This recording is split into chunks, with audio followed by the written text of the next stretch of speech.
Hey, what's up, everybody? I'm going a little bit Inception right now. I am watching the main event of Sanhagen and Yadong. Why? First of all, why they put Song instead of Yadong? It seems a little bit disrespectful. Um, like they don't know how to spell it or what.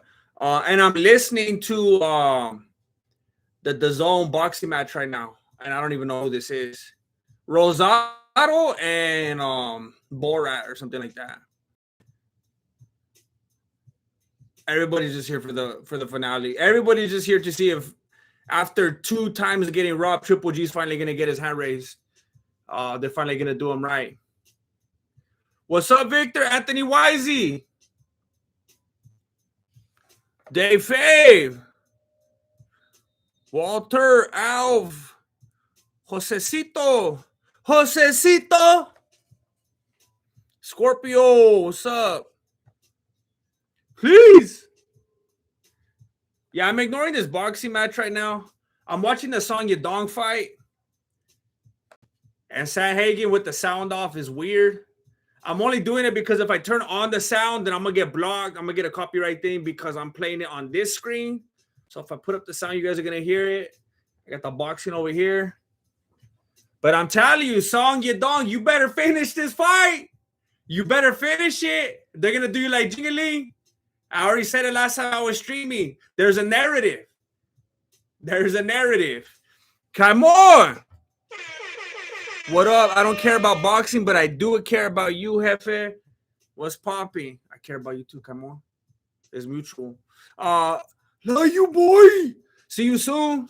Boy, see you soon. Hey, I don't care. I don't really care that much about, like, I probably, man, it might depend on what day you catch me, but like I feel like typically I might rather watch a good boxing match than an MMA fight. But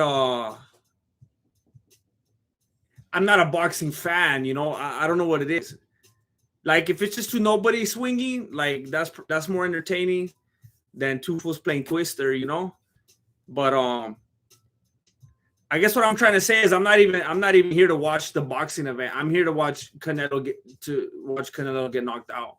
That's why I'm here. I'm more to watch Triple G finally get his hand raised, and then finally do the right thing by my guy, as opposed to just here to watch a boxing event. But thank you for being here. Come on, I appreciate it. Donovan Patterson, I finally got the notification on time. I appreciate that. I appreciate YouTube actually doing their job. I saw a comment come through right now when I went live that someone barely got the notification, like right now, of the video that I released like 2-3 days ago. So, I mean, I don't understand that. If YouTube straight up didn't give the notification, I would get it. It's like you guys are lame. But to give it like 2 days later, I don't even understand that. James Down, all of a sudden, YouTube with the notifications. I don't understand. Some people get them, some people don't. I bet you anything, some people are going to come in like 30 minutes, an hour from now. They're going to be like, oh, YouTube didn't tell me. So Sanhagen is on his back right now. And Song's going to start like raining down elbows or what? Trying to suck that fool in the ribs. If Sanhagen loses this one, man, that's like the train is finding, like, the tracks are no longer even in sight. Song Yadong is trying to go for that rear naked. Oh, Sanhagen is going to be in the BKFC by Monday. Teabags for life. What's up? I said for over 2 years that you should do live streams because you're too kind. People love your personality. I'm glad you finally realize your self-worth. I'm going to be honest. I'm still struggling with that aspect. Believe in yourself, fool. I appreciate the kind words. I was actually fooling around with the idea earlier today that like maybe there's one missing ingredient left to what I've been doing lately. Because I've been there's a minute 26 left in the first round. Song Yadong and Sanhagen are on their feet right now. Canelo's in the back, trying to look all hard before his legacy is fully tarnished. I've been streaming lately and I've been loving it. By the way, I am working on a breakdown also. I kind of got my mojo back. I feel like I ran into some things that I was like, that could be fun to do a video about. But I've been doing streams and I've been liking it. And I was like, I think the last key, the thing that always messes me up is the algorithm. And I was like, I should make it like I'm gonna stream these days, this time, boom, show up. Like I'm gonna be here every this day, and at this time, I'll see you there. I feel like if I do that, it'll be a lot easier to have success. Because right now I just pop up whenever. I don't think that's a good idea. So I think that might be my next step. Certain days and times, and then boom, you just know how to find me.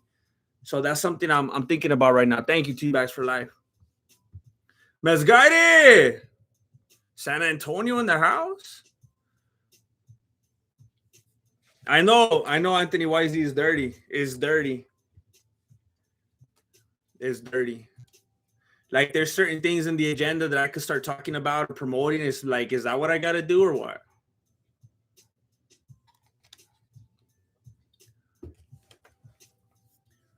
All right, the first round, I thought someone got poked in the eye. I was wondering why they stopped fighting. The round's over. So first round's over with Sanhagen and Song Yadong. Are you guys watching that fight? How'd you score it? Who do you think won that round? Based on what I saw, I think Song Yadong. But I think in like a reverse racist way, I'm like wanting justice for Jingaling vivaciously through Song Yadong. So I don't know. I may be biased here.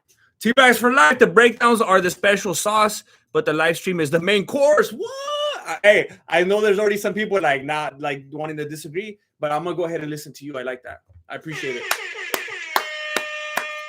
it. Hey, I mean, the way I look at it, it's like I put myself into a corner, you know, working all hard up front with the breakdowns. It's like there's other creators on Twitch or whatever, Facebook, YouTube, whatever topic or category. They do their whole YouTube career is just being a streamer. I remember I used to work and edit and write and like all these day and night on these breakdowns, and I would look at streamers and I would be like, these fools, coasting. I would be like, it would bother me. I'm not even gonna lie. I'll be like working like day and night, just like hating my life, and I see these fools streaming. Go on the stream, chop it up, talk, open up some articles, talk about it. Late, I'm like, that's it. And now that's me. No, but I saw that. I was like, hey, if these fools could do it, I'm not going to keep shooting myself in the chancla. What's that on? Anthony Wisey. And some leftist propaganda. Add some left to your content. That'll get you in algorithms. But is he wrong? They don't call him Anthony Wisey for no reason. Stop getting views. Anthony Wisey. You're with the wrong guy, Michael B. Jordan. You're visiting the wrong guy. It's the wrong guy. Rolling in here like Drake. You chose the wrong one. I understand if you don't want to read that. Hey, it's something that I think has almost become objective at this point. I think no matter what side you're on, everyone's like, yeah, he's right. He's right though. I don't think there's any pushback. Not realistically.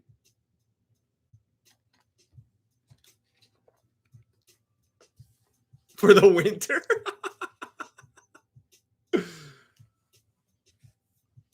I came on a couple of streams ago. I was like, hey, what's up, everybody? I'm the founder and grand mistress, Jessica, and I got a little spike. I'm for real. But I was like, I can't see that through, you know? That's not gonna work. I'm not like a cartoon, you know?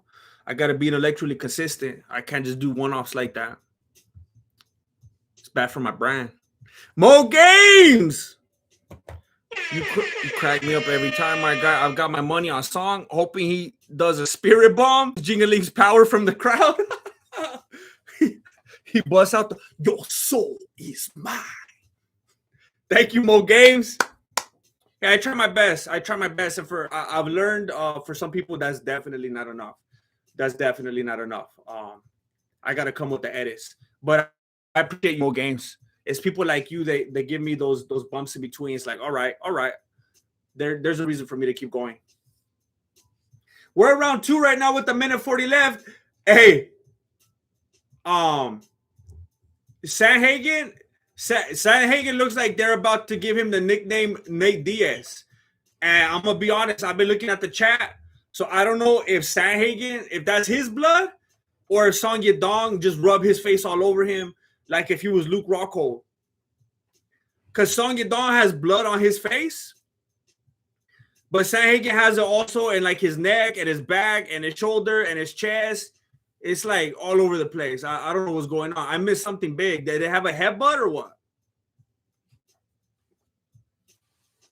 Thank you, Loyalty on Cry, though. Thank you. I like being here more. I've been having a lot of fun.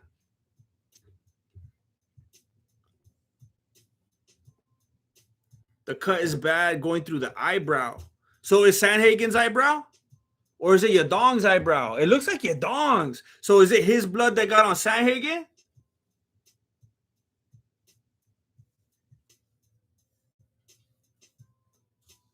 When's the Canelo fight? I don't know. I don't know how many more people are left on this card after this fight. Hold on. Let me check right now. There's 22 seconds left in this round. I want to see if Sanhagen's going to get knocked out right now. Oh, it's Yadong's eyebrow.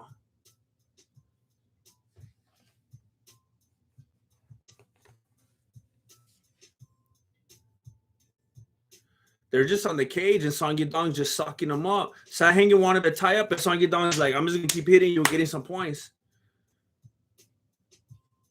Sanhagen thought the fool was Frankie Edgar. He tried to give him the flying knee. Yeah, that's an ugly cut. That's a oh.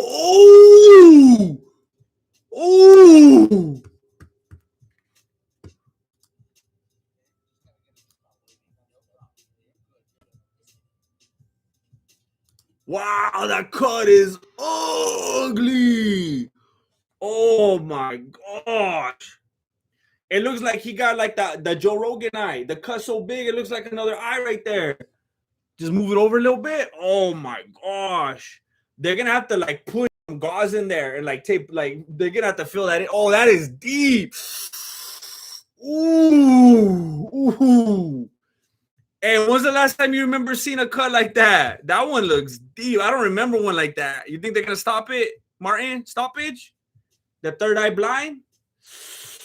Song Yadong's trying to hop around. The doctor's like, no. Hold up. Ooh, that looks bad. The doctor's nodding to Herb Dean. I don't know if he's telling him like, yeah, you gotta stop it, or if he's telling him he's good. What are you doing, Herb Dean? I can't tell what he's doing. Oh, he said he's good. Ooh. Man, you better protect that eye, homie. Eric Valenzuela, what's up? Jack of all trades, last fight. What happened? Last fight, she's in. I don't know the lyrics. I just know the melody. The leg kicks from Sanhagen. There was a huge cut last fight. Oh. See, that's what happens when you actually watch the events. You know what's going on. I should watch your channel. Zach, how come you have? Well, you do have it. I'm not gonna. I don't know if you want it. I don't know if you want it public. That's actually a really good. That's a really good name for a channel. Zach of all trades. Juice box. What time does Cabello fight? Camilla de Cabello fights. Let me check. I said I was gonna check and I forgot. Triple G Canelo 3 card. I don't know, lineup. Last time I was looking at it and it was not clear. So maybe if I put like lineup, it'll let me know the order of the fights. I had to buy this dumb fight. It made me I had to sign up for a DAZN subscription just to get the fight.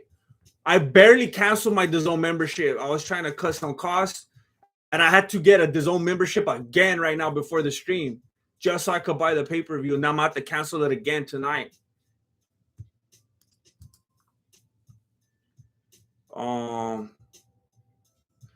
So there's...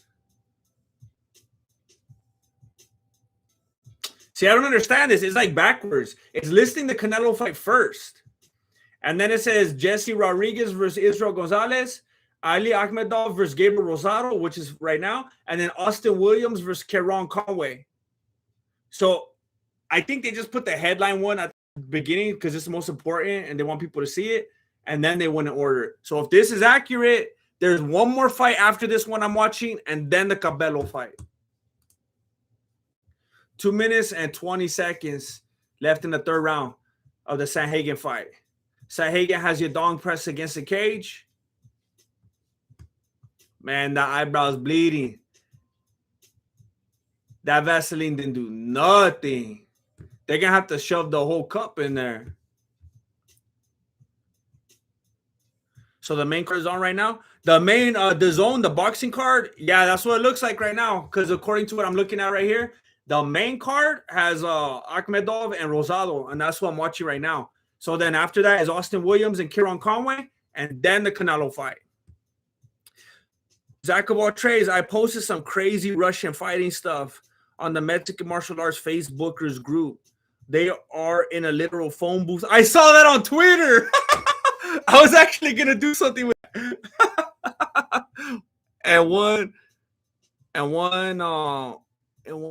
and I saw the other one too on Twitter. I didn't see it in the Facebook group, but I saw both of those things on Twitter. I was actually just doing something with that. I don't know if you were here earlier when I talked about how I was inspired and I wanted to start making a new breakdown. It was actually regarding when I ran into those videos on Twitter.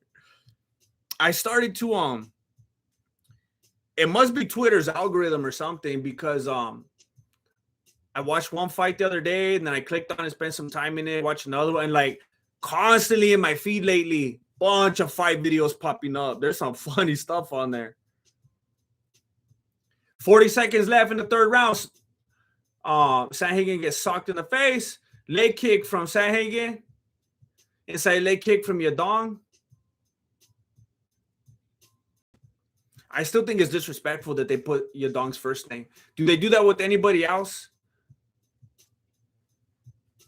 Do they do that with the Caucasian fighters, or is it just with the Asian man? I don't know. I just don't like the pattern that I've been seeing lately in the UFC. Tell me if I'm wrong. Oh, Sandhagen actually landed the flying knee. I mean, like, Yadong's smiling and he just kept coming forward, but he landed it pretty clean. Hey, it's not looking good. That is not looking good.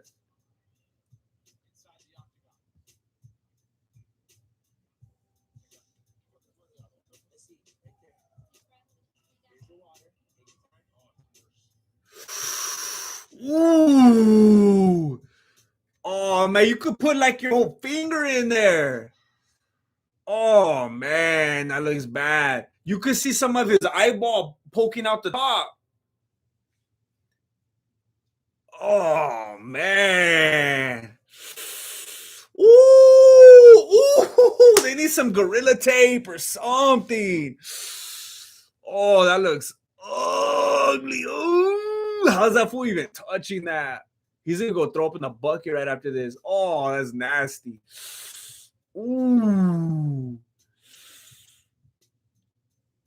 I mean, if the doctor let it go last time, it looks worse, but it's still in the same realm of like, it was nasty last time too. Oh, I think they can stop it. They can stop it. They can stop it.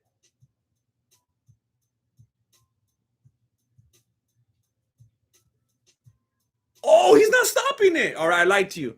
I lied to you. Those of you that are relying on me and you don't have ESPN Plus, I had you bamboozled for a moment, and I apologize. The Flex Seal, that's it. That's it right there. Miss Chuck Almighty, yeah, I was saying earlier, I don't really care either. It's weird because it's like basketball. Like, I like basketball, but I haven't watched the NBA game in like 10 years. Like, I like basketball, but I don't care about the NBA. I like boxing, but I don't care about watching boxing like events, you know? I don't know, like, if that makes sense. I'm cool with like the science of boxing and watching and all that, but it's just like all that it's become and everything. It's like I don't care to sit down and watch a boxing event. Maybe I'll watch a cool fight on YouTube or whatever, a boxing match. But what I'm here tonight for is to watch Triple G finally get done right, and finally they do the right thing by him and raise his hand, and Canelo gets knocked out, just so that Triple G finally makes it official. I'm here for that, not necessarily the boxing event. We're on round 4 right now, though. We're watching the end of Sandhagen and Yadong. 3 minutes and 52 seconds left in the 4th round. Yadong is doing a lot of backing up right now, counter-striking. Sandhagen threw a kick. Yadong caught it, tripped him, put Sandhagen on his back. Fool's trying to pretend like he's pulling guard like Nate Diaz.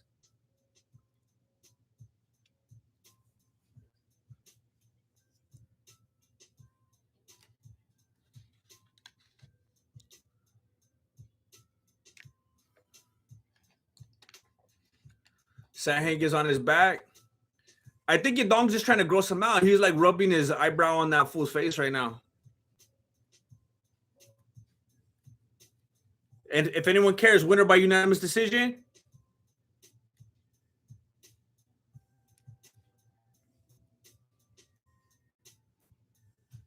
Ali Akhmedov wins. Ali Akhmedov wins. In case any of you were wondering.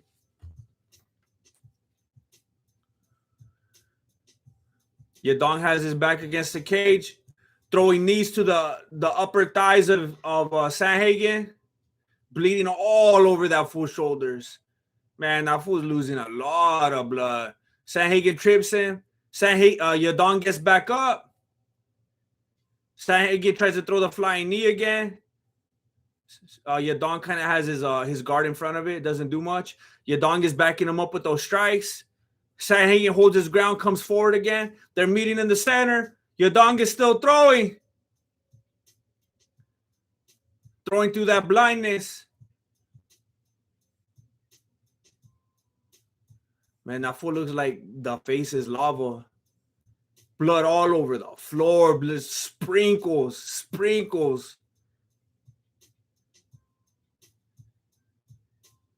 Man, it's all over the mat.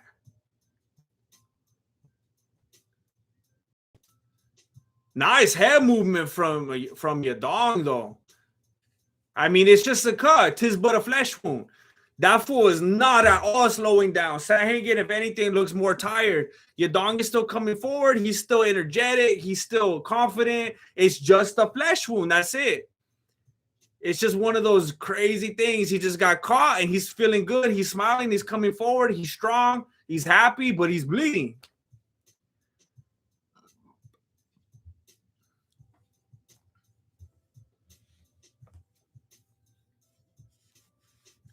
A minute 12 left in the 4th round. Yadong is sitting down against the cage right now. Sandhagen looked like he was bowing down to him, but I think he was just trying to trap his legs real quick. We got a Costco membership. I see Kirkland, everything but green tea. Ugh. Am I understanding you correct? Are you judging me because I don't have the green tea, which is rightfully so that you're doing? Or are you saying that you couldn't find the green tea? I wonder if it's because the below the beanies, everyone went and scooped them all up.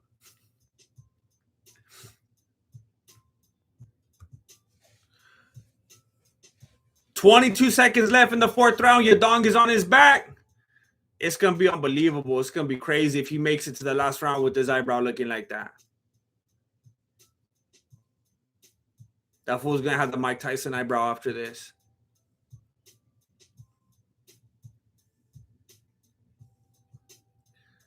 Sandhagen socked that fool on the butt. Oh, get up, fool, get up. Yeah, there you go, there you go. All of a sudden, it's starting to get to him. Song Yadong's taking too long to get up. It's not a good look. You got to get up like a Power Ranger. You just got to kick up. That in combination with your eye, they're gonna not let you go to the final round. You can't play around like that.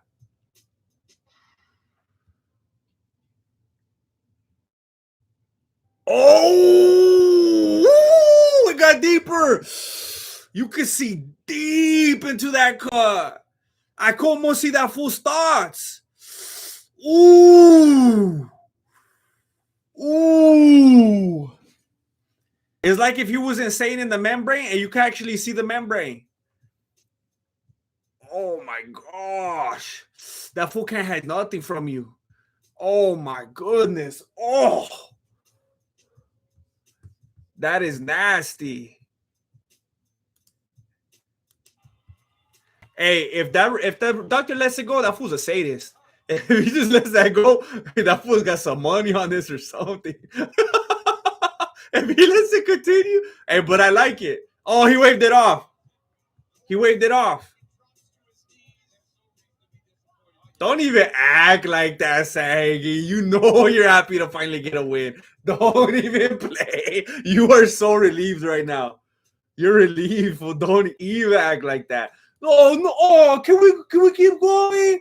Oh man! Stop playing. And don't even tell. We'll do it again. We're gonna run it back. They never do. Nobody ever runs it back. And remember when Diaz and Masvidal ran it back? Because they didn't. That's right, they didn't. It doesn't happen. Man.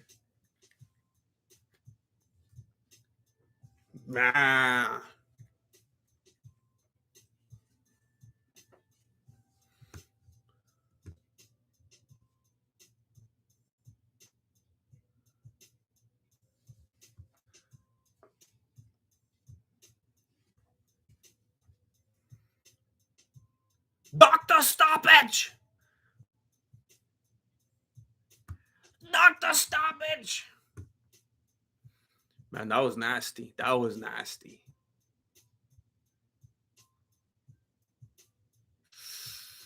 Ooh, man.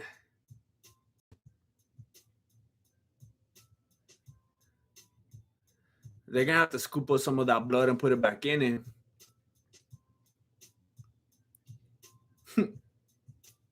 I was trying to do a McGregor accent last time. I can't do it. I can't do it. I saw some fool.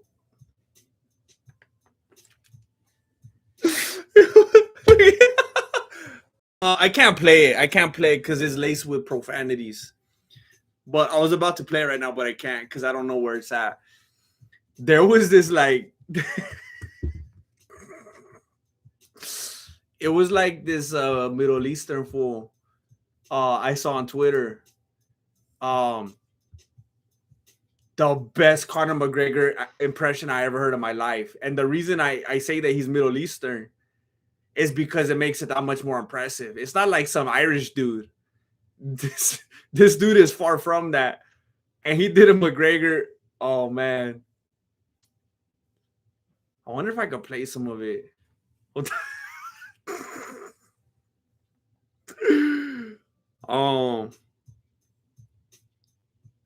I found it the other day. Have you guys seen who I'm talking about?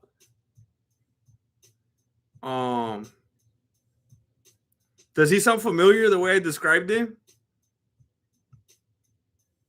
Hold on, let me see if I could. Let me see.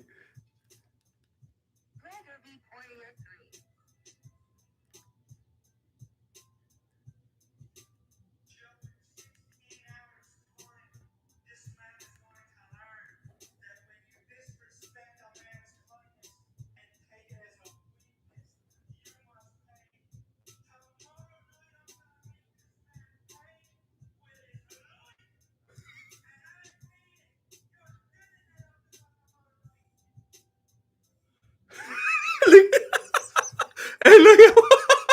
I'm gonna play you some of this. This is funny. I found this fool on Twitter and I texted it to myself because I didn't want to lose it. But this fool, he's like Middle Eastern. And this is a Conor McGregor impression. Look at.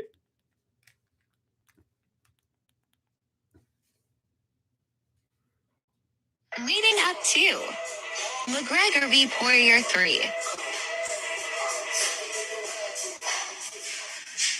Joe, in 16 hours' time, this man is going to learn that when you disrespect a man's kindness and take it as a weakness, you must pay. Tomorrow night, I'm going to make this man pay with his life. And I mean it. You're dead enough to go tomorrow night.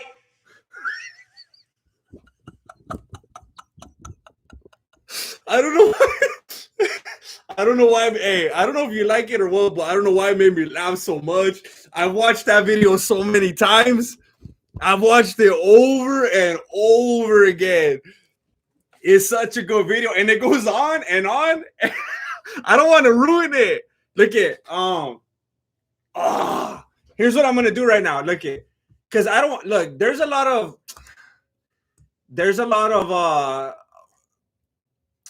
interesting things on the Mexican martial arts Reddit, right?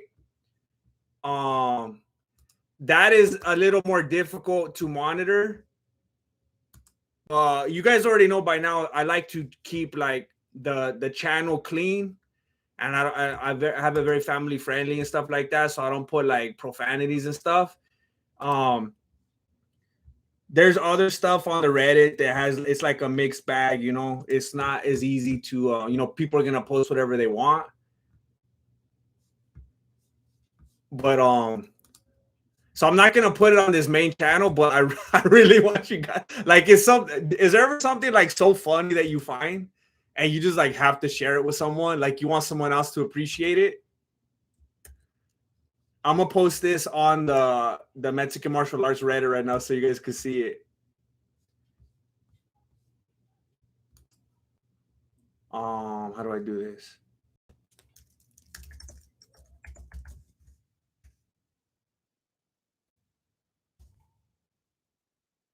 I still don't know how to use Reddit. I'm still so bad at using Reddit. Let me see if this works.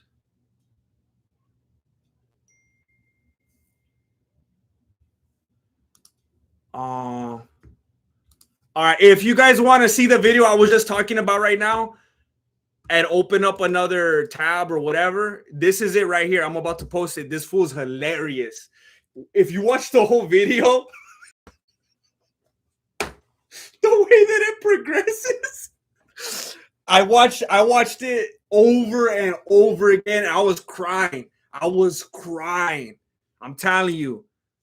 There it is. You gotta go watch that video. That fool is hilarious. Tell me after you see it in the chat. I want to know if you guys like it.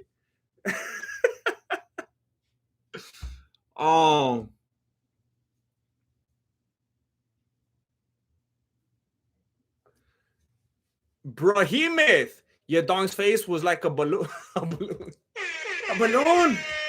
I can't even. I'm embarrassing myself. I can't live up to that fool that I just posted right now. I just saw it right now. Man, that guy's funny. He's a monster. What? Family friendly? I've been family friendly. What are you talking about? You're acting like I'm posting feet pics or something on here. You know I'm family friendly. Travis Tabor, Canelo for the win. Thanks for the stream, Grandmaster. For the win. Hey, respect. You know, people got their people. I respect people standing by their fighters. It's important. Mike Alfieri gifting the Mexican martial arts membership on the 8th day of Canelo versus Triple G. Alfieri gave to someone. Man, that's beautiful. That's beautiful. Oh, Alana M got a membership from Mike Alfieri. Congratulations, Alana. Hey, I recognize your profile, Alana. I see you here. That's a regular right there. She deserves it. Congratulations, Alana M. Thank you, Mike Alfieri. Man, that's crazy. Hey, Saginaw, Miami in the house. Positive manifestation. We're going cross country.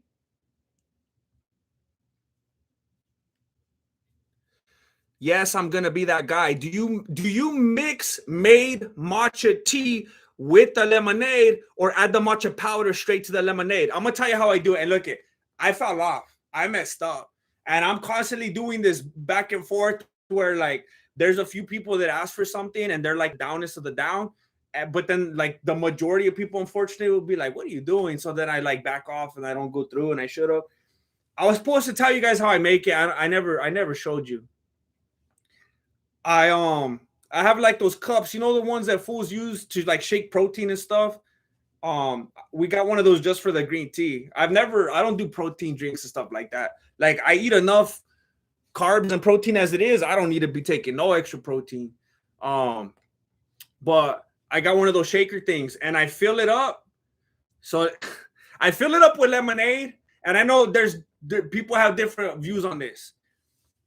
I didn't want to put like lemonade in it because it's like has a bunch of sugar. So I put Crystal Light lemonade. And I know there's fools that are like, oh, that's even worse because it got the artificial sweet. I don't know, whatever. Otherwise, I'm going to be drinking a bunch of Pepsi. So it's like, you know, what battles am I going to be fighting, you know? So I fill it up like a little less than halfway with Crystal Light lemonade. And then I put in some scoops of the powder. I got those, it's called like Matcha Love or something like that. I put 2, I always put almost like 3. I like to have extra. You're supposed to put like 2 scoops, supposedly. That's what Marilena told me, based on the size cup we have. I always usually put like 3.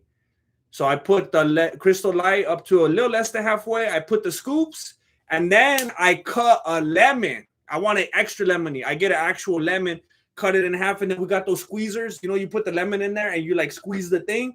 I squeeze a full lemon. I do both halves. Then whatever space is left, I fill it up with water, and then I just shake it. And then I get a glass, fill it with ice, and I just keep refilling that till it's over. That's how I make mine.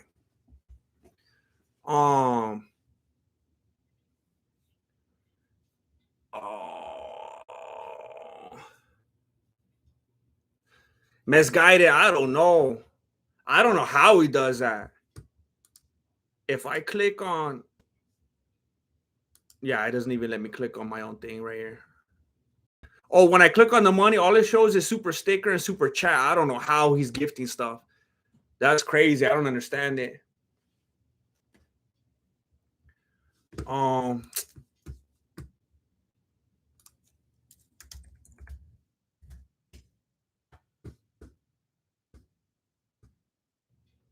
Uruguay in the building.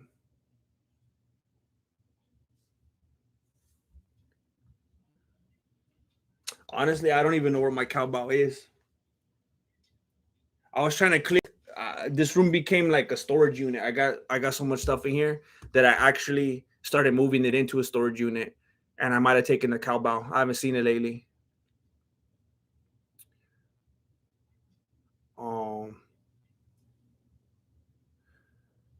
Weird, disgusting. You on phone? Wait, what? What happened? Dallas, Texas. That's where I got this. Well, I got it at Magnolia. I went to Magnolia. We went high class for one day. We went to Waco. It's all right, muscle visuals. I see you. You've been heard. You got my attention, muscle visuals.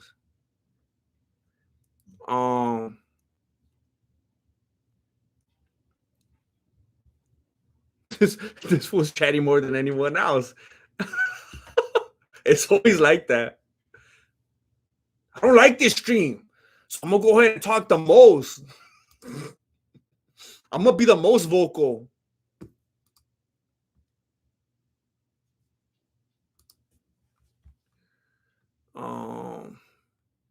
Yeah, this is the last fight right here before Triple G. Before Triple G lays out Canelo. Monterrey, California in the house. Typical skeptic podcast UFO. Is this Eddie Bravo? Paranormal PSI? Thank you. Thank you for keeping it paranormal. Zach of all trades. Good night, GM and Vatos. Much love. Late. Hey, Zach of all trades, you wake up in the morning to the eggs and bacon and Triple G like that with his hand raised. You can see it on yahoo.com. Have a good night, Zach. I appreciate you being here. I missed you the last couple of streams. It's great to have you back. It's not the same without you. Have a good night. Have a good rest.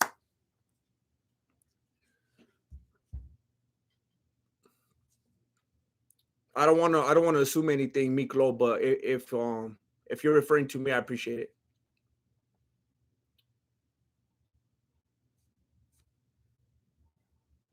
Have you ever substituted, Charles N? Have you ever substituted cottage cheese or sour cream and your sopa?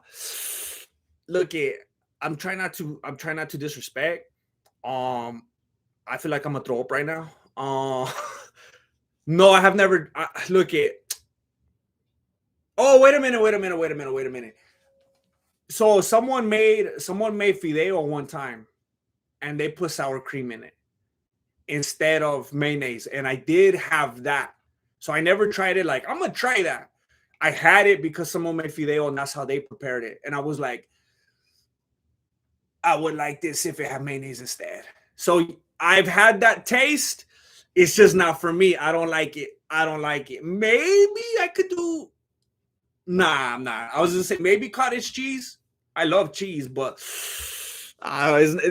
even though I might like it and I might be cool with sour cream on certain stuff, like if I eat enchiladas and rice and stuff like that, I'm emptying out like 2 whole cups of sour cream. I'm making like soup, but it's not gonna replace mayonnaise. Like I like the sour cream and cottage cheese, but it's not gonna replace mayonnaise. Honestly, even if there's not a fight going, I like the back and forth with chat. It's fun. Thank you, Miss Chuck Almighty. I like that too. There's been a couple times where I'm like, you know what? I kind of just want to go live and talk, because sometimes when there's an event, there's the pressure of like, I know there's a lot of people that just want to know what's going on. Some people are even asking like, hey, what's going on? Sometimes it's like, I don't even want to worry about that. I just want to be able to talk about funny stuff. People have jokes in here. Then there's always some kind of random news or whatever going on that we could just chop it up over. So I like it. Raheem, welcome to the squad. $4.99. Scope out the community tab for extra content. So we're looking at some footage right now, hyping up the Canelo fight. Some fool sitting in the corner getting some advice and stuff. This is probably the end of like round 2. I'm not sure. I haven't been paying attention. Chuck Fury at FuriousComedy.com. Nothing better than cottage cheese on the potato. All right. Cottage cheese on the potato. I like to load that up with butter. I'm putting like a whole stick of butter. I'm not. Yeah. I'm not the biggest fan of like baked potatoes and stuff like that. If I'm around potatoes, I want you to make them into French fries. But if it is gonna be a baked potato, I'm gonna put a whole stick of butter on there. What time is it scheduled for? I don't know. I was looking article after article on here. The closest thing I'm seeing is someone saying in parentheses that they think. No, wait a minute. Is that accurate? That they think the ring walks are expected around 11 p.m. Eastern. So 8 p.m. my time. So that'll be like 40 minutes from now. So if this is accurate, because I checked and no one wanted to come out and say, it just says what time the main card starts. This is the only one I could find. It says the ring walks are expected around that time. Beto, I don't even care about the fight. I'm just here for the GM. Look, that's Beto. I need more people like you in my life. I need more people like you in my life. I appreciate that very much. You're too kind.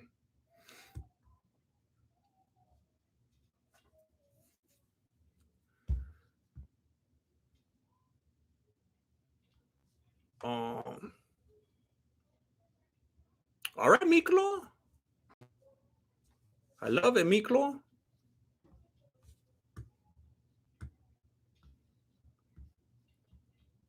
Hey, for real, sour cream on enchiladas? Not even playing.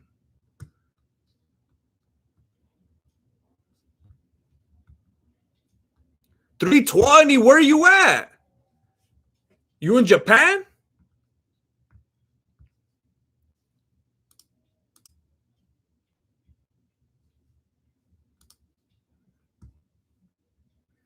Oh, the hash browns. Yeah. I get those frozen ones, though. I just get those frozen ones that are shaped like McDonald's because the other ones are like crazy. I don't even understand how people make those. Like when someone knows how to make them, I'm gonna eat them all day. But I don't even know how they chop them up like that. That's trippy to me. So we're barely in the second round of 12 right now. Rodriguez against Gonzalez. So it's gonna be a little while. These are little skinny guys right here. So they're probably. I mean, I'm not expecting a knockout. Hey, Watermelon Sprite, learn how to use Reddit, fool. No one's gonna hold your hand right here. Thank you, Tree Ninja. I applaud you. Where can we watch the fight? On the Zone. That's where I went to spend $85 on the Zone. Not a sponsor. Live from Shanghai. Shanghai. Hey, I wonder how close you are to Ramsey Dewey. That's crazy. You could actually go train with Ramsey Dewey. That's the homie. If Buffalo Wild Wings has it on, maybe. Everybody that I talked to today, like everybody's watching this fight. So I'll be surprised if there's not some places that are trying to capitalize on that. Trying to sell some wings, you know? Quesadilla sour cream?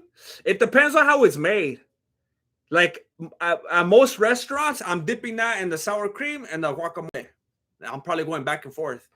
When I make myself a quesadilla at home, this might sound crazy to some of you. I load it up with butter. The tortilla I use, I put butter all over it. I go vertical, and then I go horizontal, and then I go diagonal both ways, and then I flip over the tortilla, and then I repeat, and then I do it for the other tortilla, and then I put the cheese. It's all full of butter, and that's too flavorful. I don't even need to dip it in anything. Adam, no whole stick of butter. I love butter too much. I go to the Cheesecake Factory when I eat my bread. I have the bread, and I don't even roll my Do any of you guys ever do this? And I feel like honestly, it's more efficient. It's not even just to do a thing. Like it feels more efficient. Instead of putting the butter on the bread, I just have the butter in this hand and the bread in the other, and I bite the bread, and then I just bite the butter. And it's way easier. It's way faster. Because you know how when you try to put it on the bread, it just starts like flaking up and everything. It becomes a big old mess. I just straight up bite it. Like the waitress looks at me funny, but I enjoy myself more, you know? Boss Squeeze. Curious GM, you a Norm Macdonald fan? Loves. He is probably one of my favorite comedians of all time, if not my favorite. Yeah. I mean, I'm not gonna like. Everybody was sad about it, you know. I'm not gonna be like, oh, make a thing about it, but you know how people just like to do that when someone passed away. But like Norm Macdonald,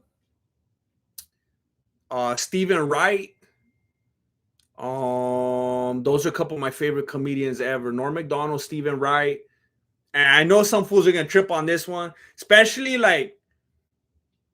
I don't know. It's easier to like people from the past. People seem to respect that more. But one of my favorite comedians, I'm telling you, I said it last time, Brian Callen. Brian Callen on stage, man, that fool makes me laugh. His physical comedy and like his inflections and voices and everything, that fool's funny.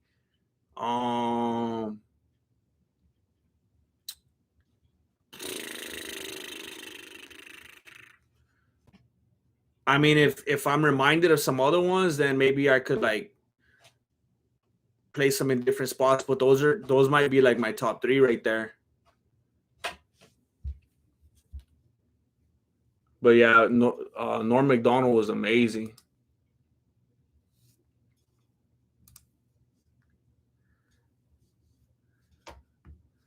Chris McCabe. Okay, but listen to me. This is the second time I'm gonna say it. Ramsey Dewey and Grandmaster make a Rush Hour remake. I'm almost positive I saw him post one time that he was actually gonna do like a Rush Hour parody with one of his homies. I thought I saw him post something about that. So he might already have it covered, but hey, I could do a cameo. I'm down. That's normal. Fideo with mayo, is it? Yeah. So like when I make my sopa, I'm making the albo sopa or I'm making the ABCs. I don't really go to the fideo, but I mean, I happen to like it better. But I like mayonnaise too much. I like it too much. Ray, like sometimes I'll have chicken. We'll get like one of those rotisserie chickens because we're just like we don't have time, And I'll just rip up a bunch of chicken and put in 2 slices of bread. Put a bunch of mayonnaise all over both sides of the bread.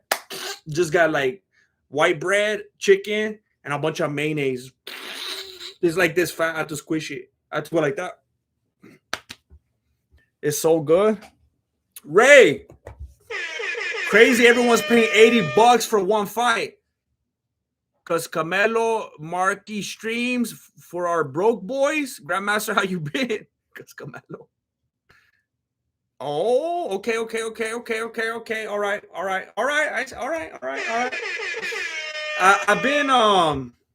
I've been better, but I'm here. Yeah, I just got to get more structured. I got to get more structured and disciplined, and I got to get myself back on track. But I'm getting there. He's a monster.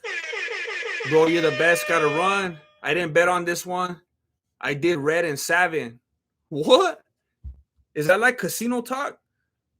I didn't bet on this one. I did red and 7.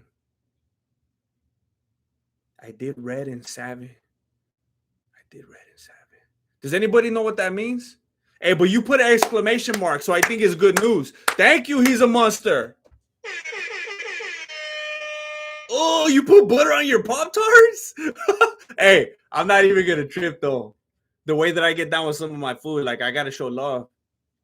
It's because I love Pop-Tarts so much, I can't even imagine putting butter on them.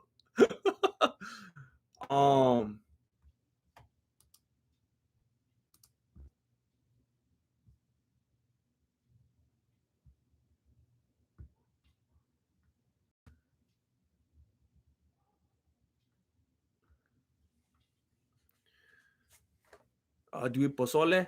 Menudo more, but yeah, not often. Every once in a while, someone in the family makes it, and then I'll get it.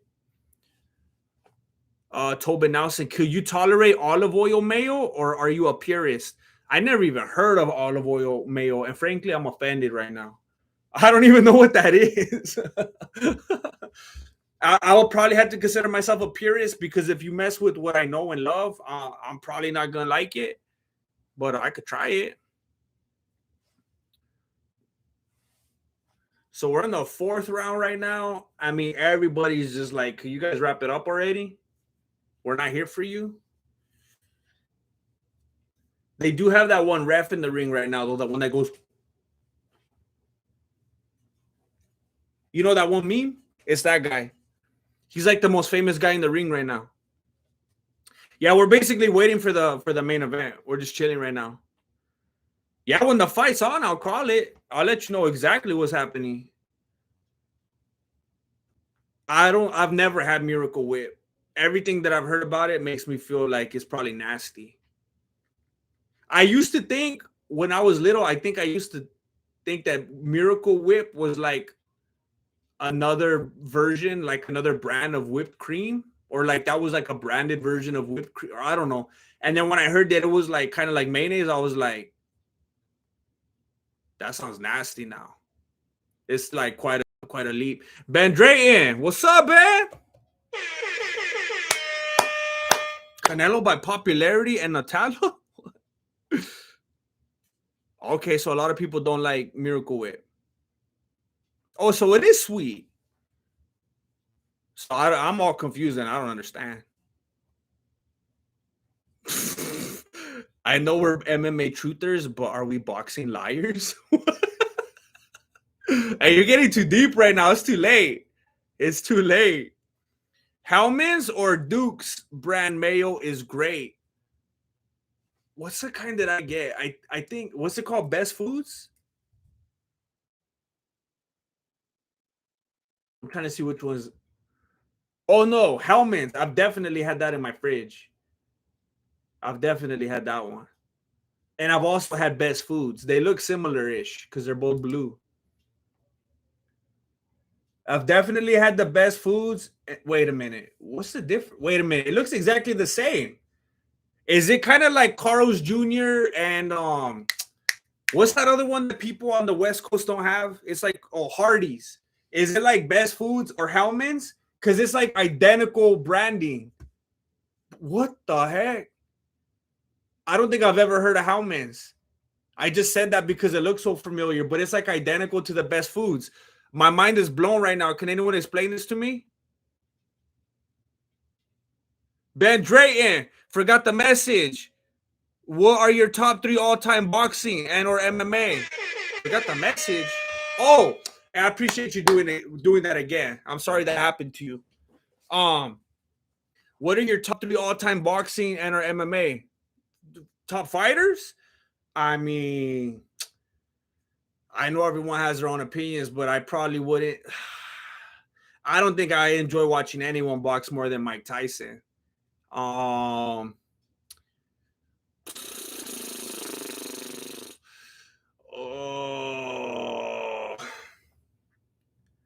Mike Tyson. I'm not even, look, I know this is like fighting words.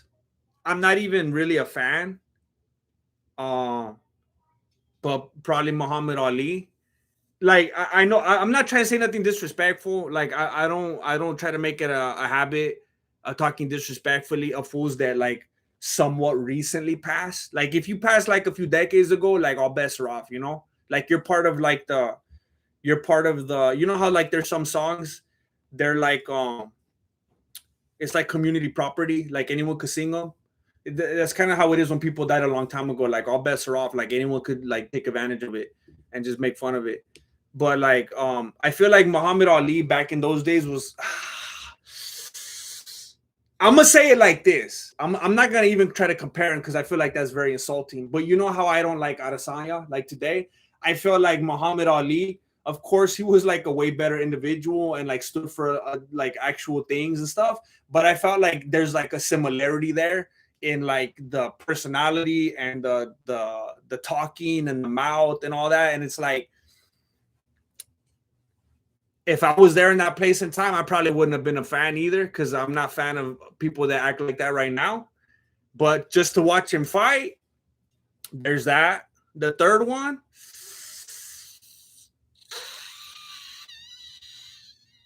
I don't know, man. Probably Pacquiao.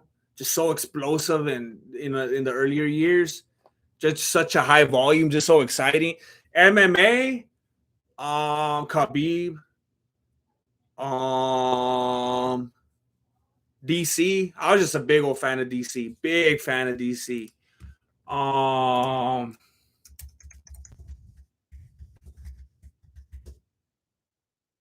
DC and I just absolutely loved watching that fool. I was sad when he retired. I mean, he retired too late. He should have retired earlier, like you said, but I was still sad. It was a tough decision. Um,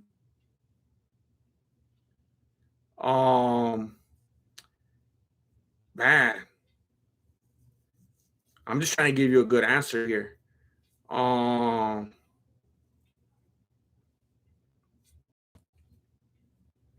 mean, the one of the people I constantly go back to that didn't even have like a great record that I just absolutely love watching fight was Ken Shamrock. And I don't know what it is. I don't know if it's because like I was such a fan of it. Like I knew Shamrock from WWF before I like knew anything about UFC. So it might have something to do with that. But I always absolutely love watching that full fight. Thanks again, Ben Drayton. I'm trying to find out about this Howman's thing. Best Foods is OG. The Hardee's Carlos Jr. connection. That's the only thing. That's what my mind went to right away. So Hellman's is Best Foods. So it's the same thing, like Hardee's and Carlos Jr. It is like that.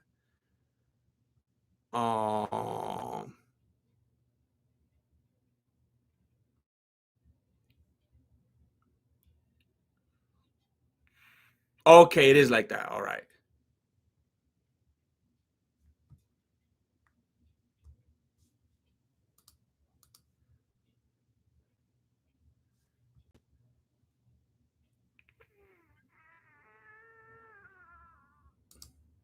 Yeah, my least favorite fighters ever. Like that's right. I saw like Amanda Nunes and probably Amanda Nunes and Adesanya.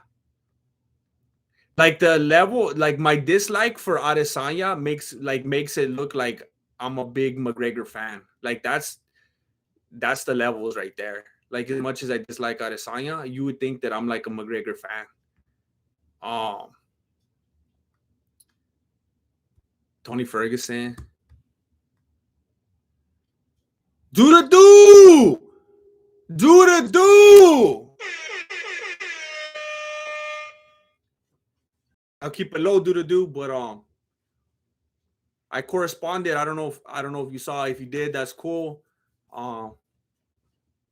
We could talk on whatever. But I'm glad to see you here. Love you, boy. Wendy's is going to Australia? Dang. Paul, like Adesanya does have skills. It would be foolish to say he doesn't have skills. That is true. It's a different matter though if like he actually uses them. Because you can easily look. Because here's the thing that I think mixes up a lot of people. Does Adesanya have skills? Yes. Does he win the fights he's in? Yes. However, let's get real deep here. That doesn't mean he's winning those fights because of those skills. There's a whole look at here's the skills he has over here, and here's him winning over here. You know what can actually exist right here within both of those things? A whole other set of skills. These things could coexist. That other set of skills is not fighting and just maintaining distance and running and just appealing to the judges. That's a whole other set of skills. So you can have these actual attributes and actual fighting skills, and you can win fights, but it doesn't mean they have to have anything to do with these. You could win this fight because of these skills right here that you're employing. That's absolutely possible. And I think a lot of people don't want to talk about that.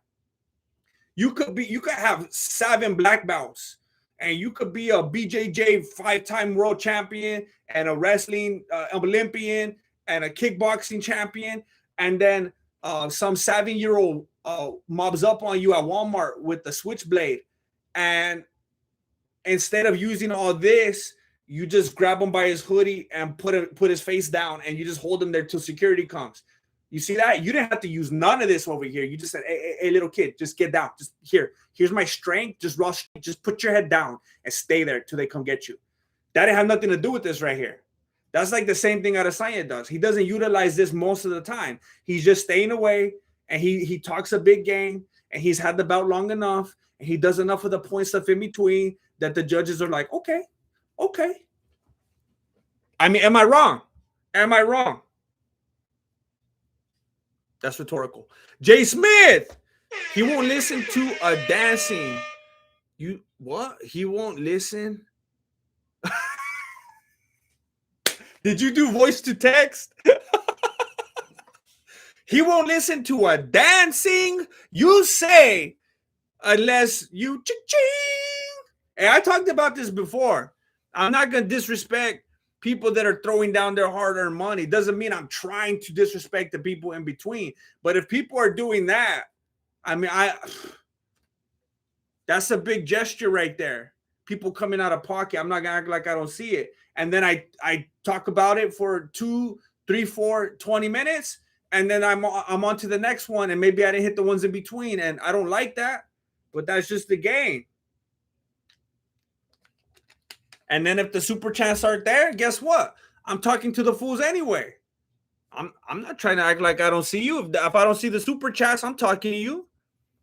Ray, Peter Pan, or Weed O'Malley, who takes it? Probably Peter Pan. O'Malley is just like O'Malley is a very lucky podcaster. By the way, who is Vogt gonna fight next?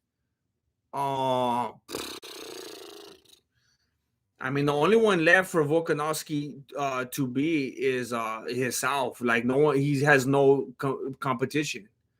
I mean, if that fool starts like losing his head and just eating too many brownies and like watching too much Netflix and just completely drops off, like he's gonna be there for a while. He's like miniature Fedor or something. Like he's pretty set right there where he's at. That fool's just too solid. Haven't heard any news. Heavyweight, a snooze fest at the moment. Does John become champ? I don't think so. I mean, unless they've been altered. I mean, sometimes you see articles and like posts on social media of John Jones at heavyweight, and he looks like all out of shape. He looks like he gained weight in a very like unhealthy kind of way, like too fast, and he looks like he's gonna be sluggish and not be all peaked out. I mean, you got these other heavyweights that are ripped and they've been there and they've been building and bulking and strengthening for years. And you got John Jones like, hold up, let me hit the squat rack on Instagram real quick and I'm gonna see you in December or whatever. It's like, man, it doesn't work like that. Like if you just saw that fool, you didn't know who he was and didn't have the track record, even though it's like laced with the steroids and all that. Even though his most significant wins ever, the biggest names he ever defeated were during the run while he was taking steroids. Beside that, if you just saw that fool in the shape he's in, trying to go up against these contenders, you'd be like, get out of here. But it's just because of who he is. People are giving him the benefit of the doubt. He's a monster. Jack Dempsey, Muhammad Ali, Mike Tyson, Rocky Marciano, Joe Johnson, honorable mention, Joe Frazier, Silva, Jones, Nunes, Henderson, Johnson. Silva, Jones, Nunes, Henderson, Johnson.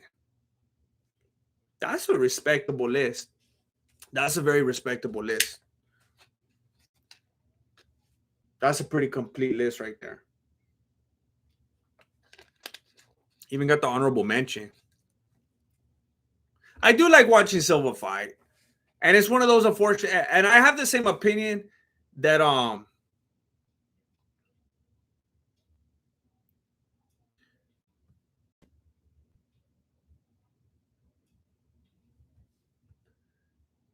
that's true, Tobin. That's true.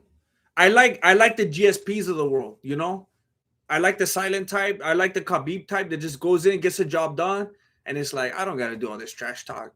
I'm gonna show you with my skills. That's the kind I like. A lot of people just have to see all that trash talk to win them over, and that's what gets them all excited. I don't like that.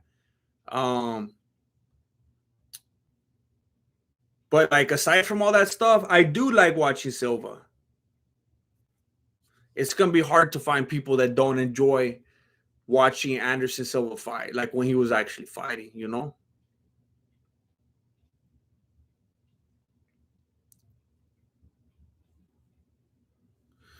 I feel like Adesanya versus Hamza will be weird. I feel like Hamza is going to get overly frustrated by Adesanya and his non-fighting style. Hey, for real, I wouldn't be surprised. That's what I was saying in one of my last streams, that fool is so like unpredictable and emotional that just one little thing doesn't go his way, he gets upset enough, he gets bamboozled enough and discombobulated, he's going to start like going after the referee. He's like, I got to smash somebody. He just has to smash someone. And if he can't catch out a sign, he's just going to fly over and just start trying to fight with DC or something. You just don't know what someone like that's going to do.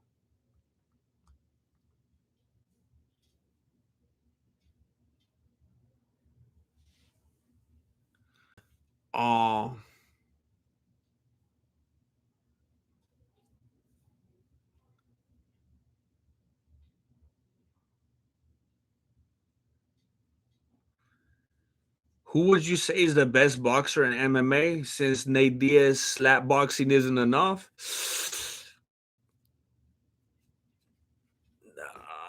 First of all, I did an extensive. I don't like to use the word rant because I feel like when people say rant, they're referring to something that was just kind of like a emotional, incoherent kind of like just letting out their frustrations, and that's not what I was doing. I was lacing fools up. I did a video a while back where I was talking about, I don't even know what that was. It might have been one of the below the beanies. I'm not sure. But I was talking about how, and a lot of people agreed with me, and there was people that disagree. But I was talking about how there is no boxing in MMA. And when fools say, oh, he's the best boxer in MMA, or his boxing skills, or their boxing, there is no boxing in MMA.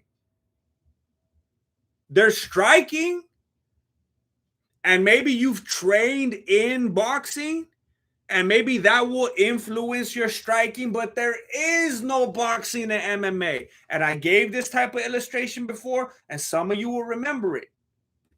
That will be like if you had a world famous soccer player and he started fighting the MMA.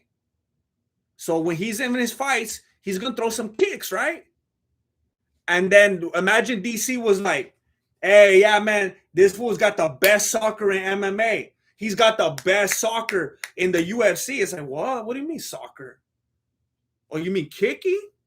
Yeah, I guess you could say his soccer influences kicking, but there's no soccer in MMA. It's the same thing with boxing. There is no boxing in MMA. It's a completely different sport. Completely different set of rules. You got to stand differently. You got to move differently. You got to pace yourself differently. You got to be aware of different threats. And because of those threats, there's certain things you should and shouldn't do. There is no boxing. There's a punch. There's jabs. There's hooks. There's uppercuts. We're going to call it boxing just because those things are there. You got kicks in soccer. You got kicks in MMA. Are you going to talk about a fool's soccer skills in the cage? How he's the best soccer player in the UFC? It doesn't make sense. You got to be consistent. That being said, who do I think has the best boxing skills? I want to do this some justice, and I want to actually look into this real quick.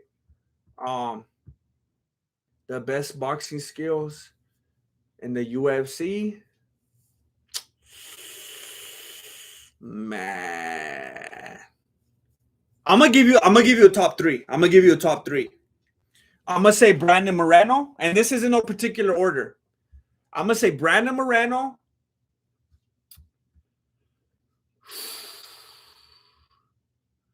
I'm gonna say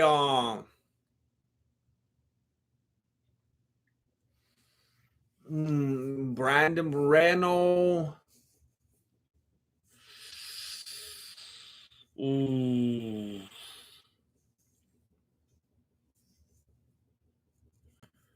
Brandon Moreno.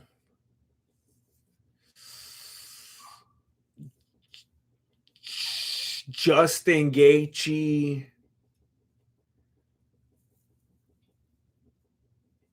And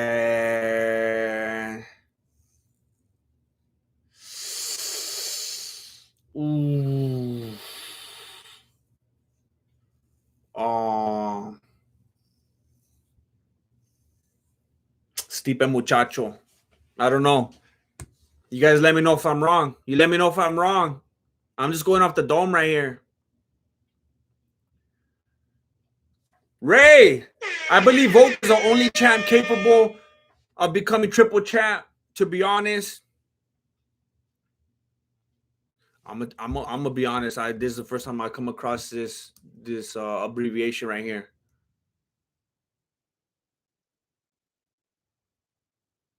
What about you? All right, I never seen that in my life.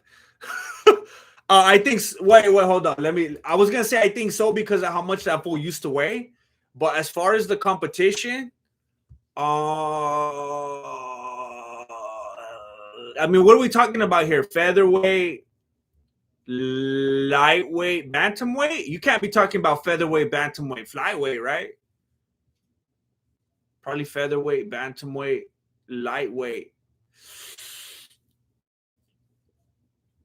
I don't know. I'm always rooting for Volkanovski. I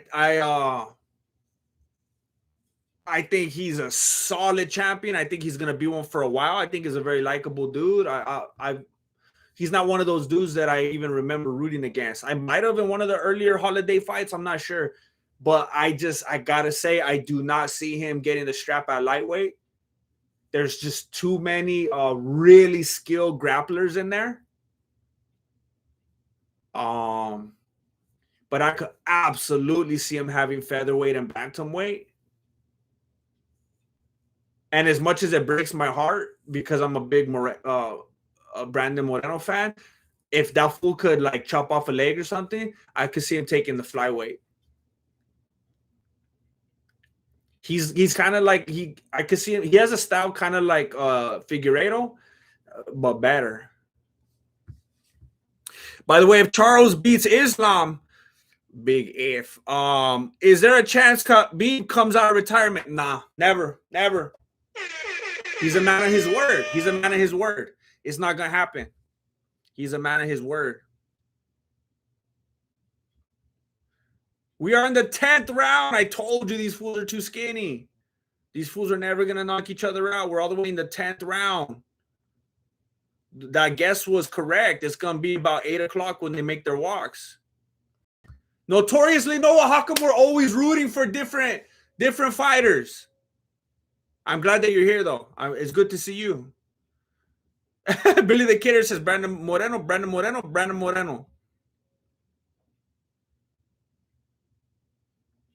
Aldo, that's a good choice. Aldo's a good choice. Jan is another good choice. I almost said it. I almost said Jan. I almost said it. Dustin. You meant Justin, right? You meant Justin. You're not talking about Dustin. Wait a minute. Wait. Did I say the wrong name? You guys got me confused. Yes. I said Stipe Muchacho, Dustin Poirier, and Brandon Moreno. That's what I said, right? Someone said Justin. I said Charlie. He's a rock of sock'em. Just because that fool likes to throw hands doesn't mean he's a good boxer. He's a rock of sock'em haymaker. Dustin is very smart, very technical, great head movement. He's all scientific about it, you know? Gaethje is just like a walking windmill.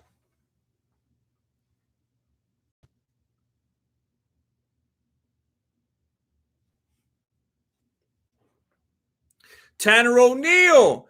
GM, there's no way that Gaethje is one of your top 3 boxers. Bro is just tough and fast. Come on. Hey, did I say Gaethje? Did I say Justin? I thought I said Dustin Poirier. Did I say Justin? There was no way I would have ever meant Gaethje. That was like a Floridian slip right there. That was not intentional. Chill Pill. Yo, been watching you since 2018. That's when I used to make good videos. And I wanted to say you make the best content ever. See, you said present tense. You said present tense. I appreciate that. I don't even watch UFC anymore, but I still watch your vids. Appreciate you.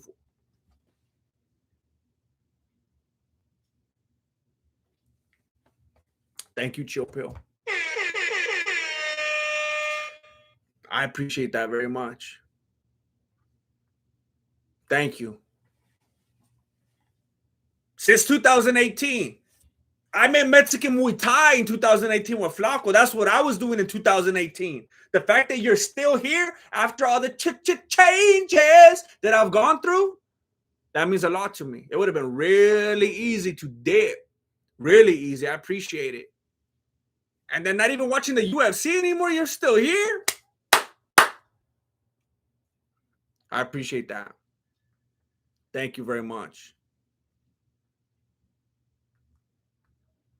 They're starting to play the music right now for Canelo. Tanner O'Neill, okay. No. I didn't mean Gaethje. I know you as the preacher of the truth, and that scared me. Man, I hope everybody heard the correction. I did not mean to say Justin. Man.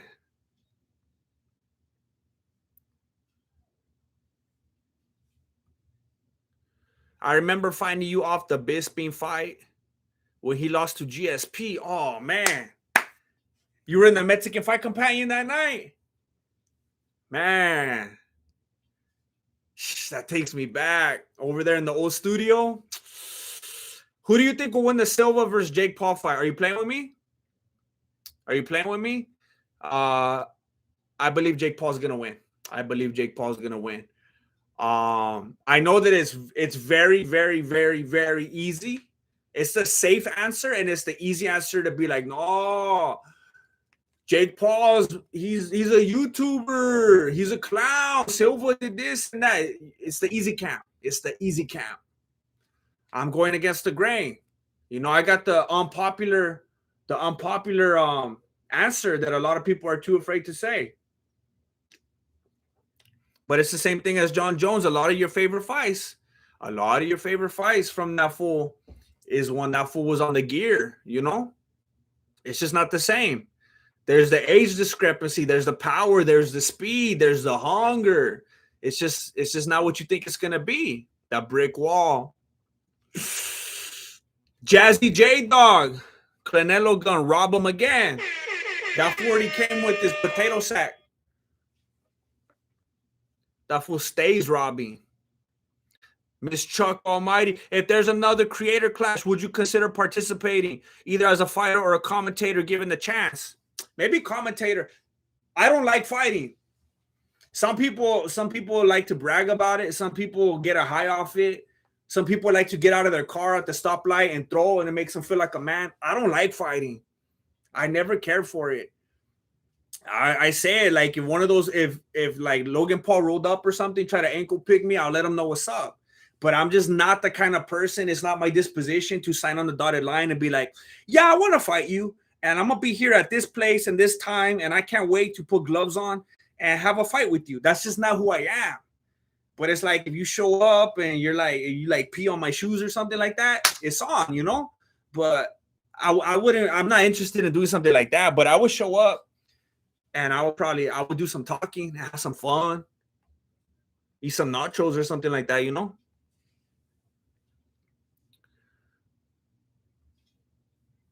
Oh, that fool got hit in the groin and they didn't even give him a timeout. They made him keep going.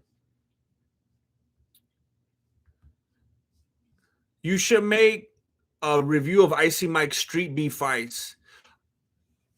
I forgot that he was in Street Beefs. I made a couple of Street Beef fights recently, and that will be interesting. Did he win them? I forgot that was a thing that he did. It's like I knew Icy Mike and his channel, and then I knew that happened, and then it's like I forgot that was the same guy. It's like I know him differently. I don't know. It's hard. It's like there's the fighter guy that's like getting down with the gloves, and then this fool that's like nice and like a YouTuber and stuff. Is like it doesn't seem like the same dude. I forgot. Even for charity, probably not. I don't have enough money to travel. Like, period. I definitely don't have the money to travel on my own dollar. Like there's people in the super chat and stuff tonight being generous, and it's like I'm thankful that's gonna pay for my pay-per-view, you know, and maybe some of my rent, but I'm not able to travel. I can't even get to Bakersfield at this point. Ben Drayton, in a street fight, you're shooting for a takedown or striking? Hey, I can't expose. I gotta keep fools guessing. Oh, you trying to do me like that, Ben Drayton? I never know if Headlocks and Company or Matthew Leon or Popolito is gonna try to roll up on me. I can't expose that. I'm just gonna let you know, no matter what, I'm gonna be switching levels. So you think I'm going high, I'm going low, and I'm low, I'm going this way. You don't even know. I'm gonna be striking in the middle of a takedown. I'm gonna be taking down during this. It's all over the place. I'm a spider monkey. I'm gonna be like verbally assaulting you.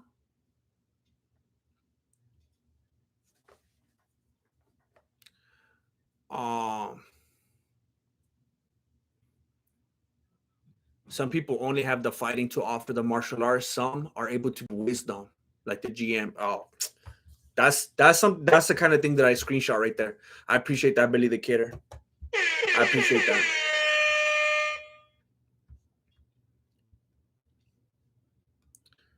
It's just like people talk about Bruce Lee. A lot of people like to hit on Bruce Lee, like, oh, he never fought, he didn't fight. It's like, man, well, all the fighters and weightlifters and artists and everything else that learned from him because of what he did, instead of just being a straight fighter, and all the things that he taught and the things that he wrote about and the philosophical stuff like that. I mean, even though the martial arts has evolved, even though there is a lot more grappling and submissions and stuff like that, because I know a lot of people like to be like, oh, he's irrelevant because he didn't do BJJ. Even BJJ fools don't only do BJJ. Like that's not the right way to go about things. If he would have just been a straight fighter, we wouldn't have had all this. So like, I like that. I see it.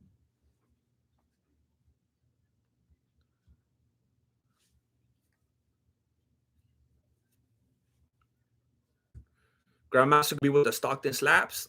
Nah, maybe. They're discombobulating. I don't know if you ever got smacked or something, but it's like there's times when a good smack will discombobulate you even more than a punch. It like there's that flash, you like everything's getting a little bit fuzzy.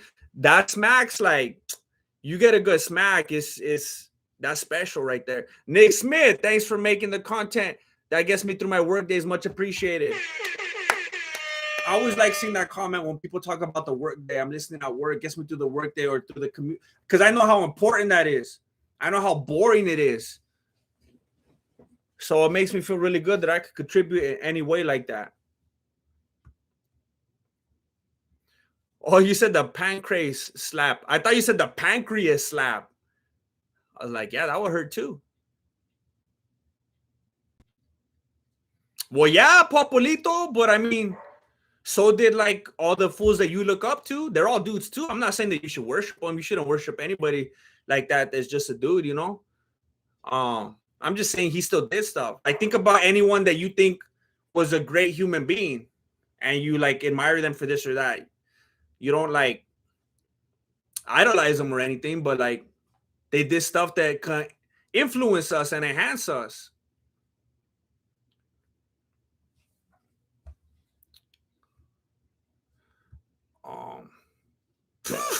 Who wins, Prime Khabib or Prime Usman? How do I block you? Khabib, I think you're trolling. You're just having a good time. You've been up late. You probably had I'll give you a pass. Obviously, Khabib. I don't know what you're trying to do right here. I think it's just like a communication breakdown. Maybe it's just your sense of humor.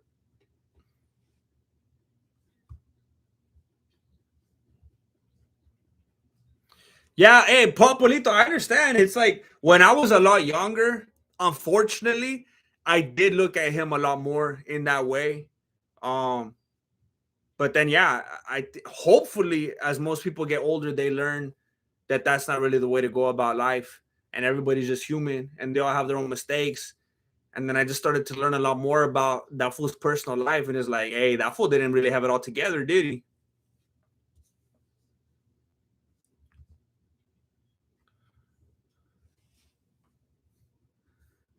Does Khabib get the takedown on Lee, or does he catch the dragon to the dome?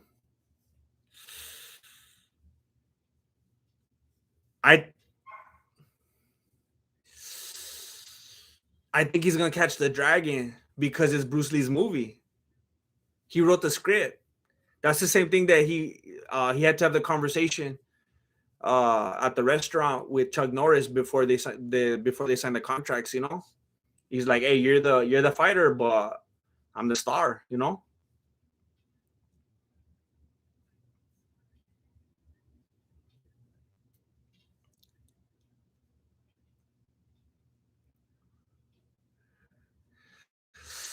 Cinto, that's a hard question to answer. I don't want to expose too much. There's certain things that are a little bit under wraps for different reasons, but what age? Um, a young kid before my teenage years. Before my teenage years. Um, the reason is okay. Look, the reason.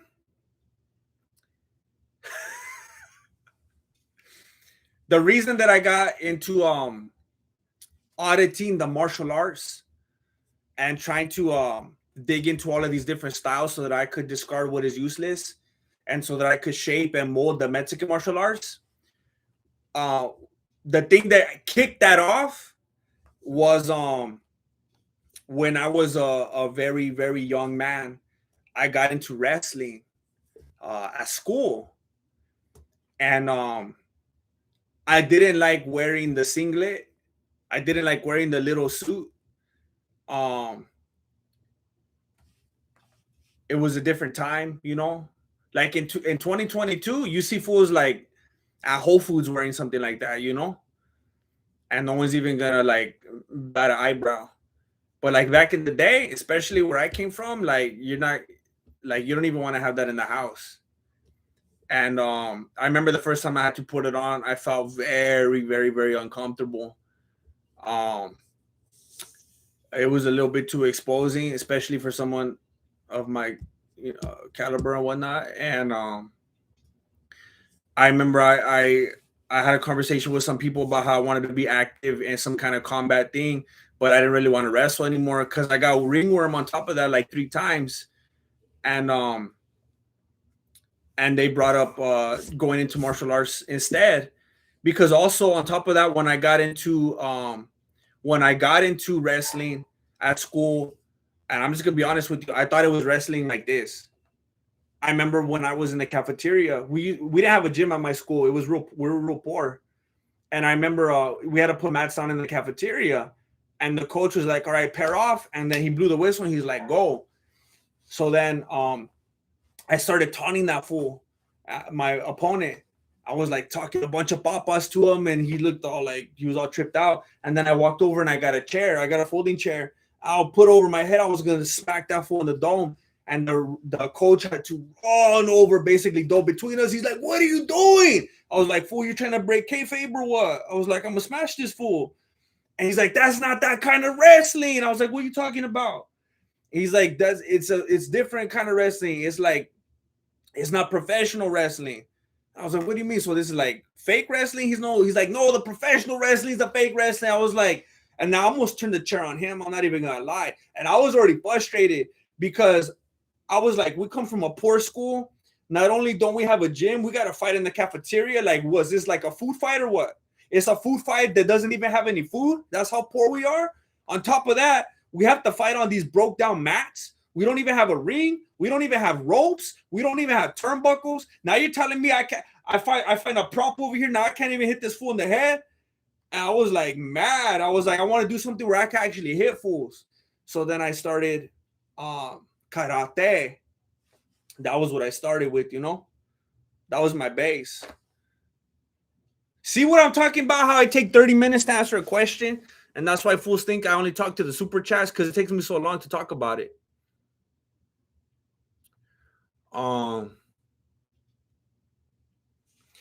Imperial Gunner. Oh yeah, I'm live. Grandmaster's live. Wish I could watch the stream. Got business to handle. For sure watching tomorrow. Hey, handle your business. Handle your bit. Hey, if the fools in here in the chat have business to handle, they wouldn't be here either. Imperial Gunner, we got your back.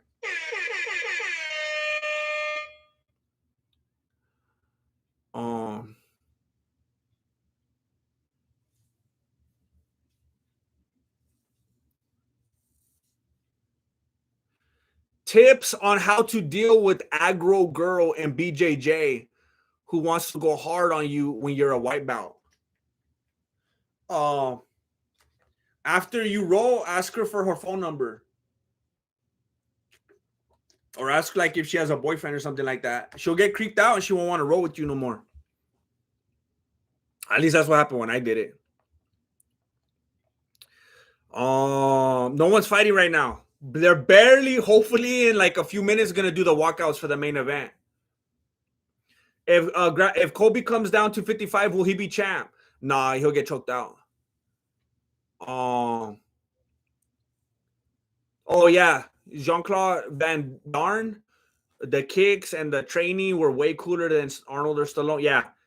Yeah, like Bruce Lee was obviously way before like all of our times, but that was my guy. Like just watching all those Jean-Claude Van Damme movies. And I'm not even gonna lie, I know fools like to clown now and like retroactively hate on them, but those first five, like I'm gonna look them up right now. I want the names to be said.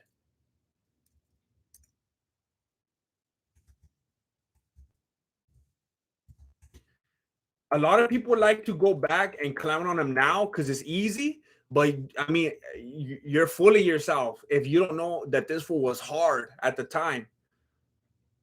His first 5 movies, like there's nothing that touches it. Out for Justice, Above the Law, Marked for Death, Under Siege, the first one, and Hard to Kill. Get out of my face. Don't even try to disrespect those movies. Those are some of the best martial arts action movies that ever graced my VCR. Yeah, you can say whatever right now and talk about that fool doing chair kwando and everything, but I mean, you can't retroactively take it back. You can't do that. Those first 5 movies, that's art right there. I was watching those too.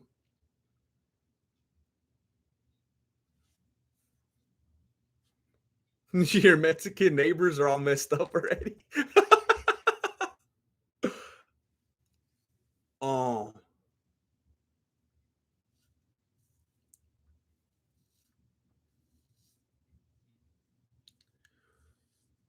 Oh. No. Okay, I wasn't clear. I love Jean-Claude Van Damme. And all his first movies were unbelievable. Well, not first. He did a couple movies before his big like kickboxer.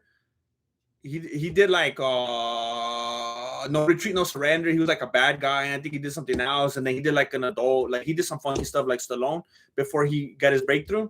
But I was talking about Jean-Claude Van Damme, and then I started talking about Steven Seagal. Yeah, because I was trying to say that, yeah, I grew up watching Jean-Claude, but I'm not gonna act like I wasn't watching Steven Seagal. I was watching that fool too. Muath Abu Ghosh, love your podcast, bro. I was watching fighters picks for UFC 280. Most of them picked Oliveira to get the W. Just seemed weird. Look, there's just like there's like a loyalty there. And people think that's what they're supposed to say. They look at that, they see that red, and they think like big bad Dagestanis, and they think like we're supposed to root against them. And there's just like it just seems like they feel like it's the thing to do to go for Oliveira. But I'm not gonna join the party. I often find myself going against the grain, and I'm not doing it on purpose. It's not like a thing. I'm not like just trying to be a contrarian or something like that. I just cause it how I sees it. And I mean, it's very, very simple. Oliveira gets hit too much. He lets himself get hit too much. I'm not saying he has a I'm not even trying to criticize his defense. I'm saying he just lets himself get hit. That's part of his style. He wants to be that Brazilian zombie. But Makhachev smashes too hard. And then people get it twisted. I was talking about if he's going to keep letting himself get hit that much, he's going to get TKO'd.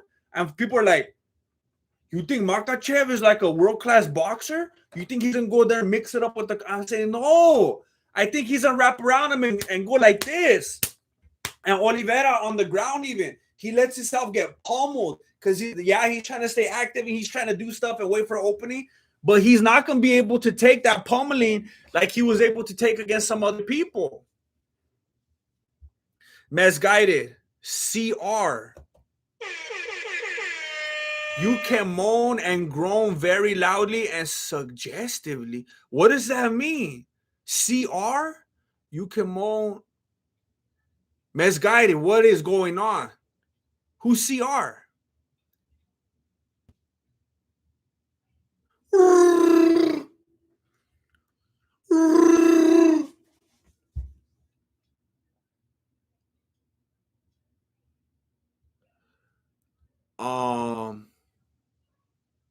What are your thoughts on people calling Izzy and Usman as real GOATs to Khabib compared to Khabib because of title defenses? I think it's Dagestanophobia. It's Dagestanophobia. Fools see the beard and they're hating. Automatically, they see the beard and they're hating. I mean, and it's kind of, I mean, you think a lot of, well, it seems like a decade or two ago, I would be able to say something like, you think that people aren't like this anymore, or that people aren't that racist, but it kind of came full circle and everyone's like, oh yeah, everyone's racist again. But it's kind of like a cultural thing here, because you say like people are saying and calling Adesanya and Usman the GOATs and not Khabib. Well, that's because we're here and we're seeing the media that's here. We're hearing those loud voices here. We're reading the blue check marks here. But you go to Russia, you go to Abu Dhabi, you go to places like that. No one's calling those fools the GOATs. So it's just the spin that we get over here. It's just kind of like those fools in North Korea. And supposedly they think that Kim Jong-un is actually the pound for pound UFC champ. He walks around with the title all the time. And because of the propaganda that they have, that they're just constantly airing on other news outlets, that fool with the belt, and then you just see like Nogano laying down because they know how to all of a sudden they learn how to Photoshop and stuff like that. They made like their own version, like the North Korean Photoshop, because they didn't want to support Adobe products, because political reasons or something like that. Nogano just laying on the thing all bloody, and then you could see Kim Jong-un like with the belt, and he's just not even breaking a sweat. His hair is like perfectly in place still, just rolled out of the supercuts. And they think that fool's actually pound for pound world champ. So it's like, it just depends on where you're at. Everybody's spinning a different narrative, Tobin Nelson, GM, the betting homies are wondering what MMA's official Triple G versus Canelo prediction is. My prediction? Pain. What's that from? What's it from?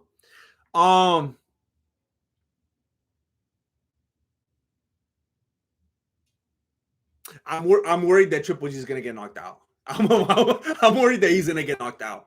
I want Triple G to win, but I think Canelo is. I think he's experiencing fierce, intense, wild hunger right now because of the embarrassment that he just went through.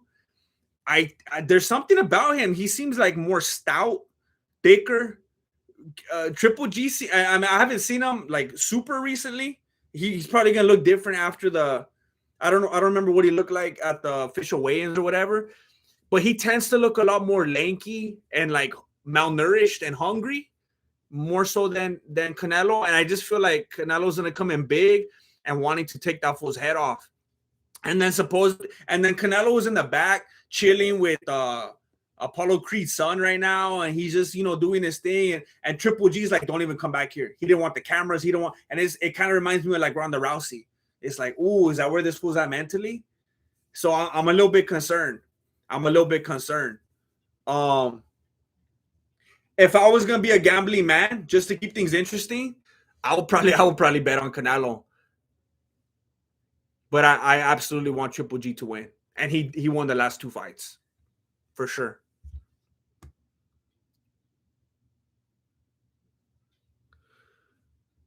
I mean, you could also go down the route that the Canelo just lost, and now he's off his game, and he's a broken man, and he's back there with the cameras and Apollo Creed's son, and he's not focused. There's different ways you could look at it, but maybe I'm just being paranoid because I want Triple G to win so bad. Chef X Hyrule, hot take. I've always liked Jackie Chan movies more.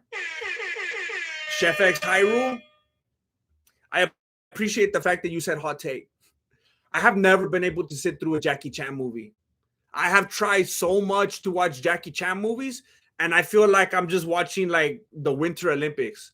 I feel like I'm just watching some fool just flipping around and doing acrobats, and it's like, is this fighting or what? Is this like interpretive dance? I don't know what I'm watching right here.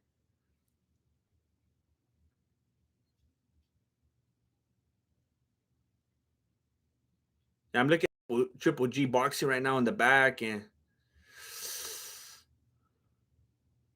I don't know. I don't know what to think. I don't know what to think.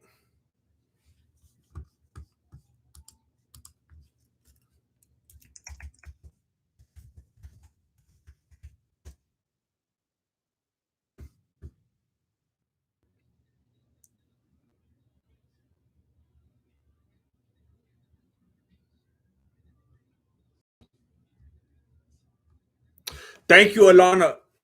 I worked on that for a long time. I worked on that for a long time. I feel like I finally got it. I was trying the Conor McGregor impression, and I couldn't get it. We've come to take over. I can't do it. It's embarrassing. I can't even get through the sentence. But I was working on Cyborg, and I felt like I finally nailed it. I'm very proud of that one. Thank you. Oh, it is Boban. I can't deny it. Um,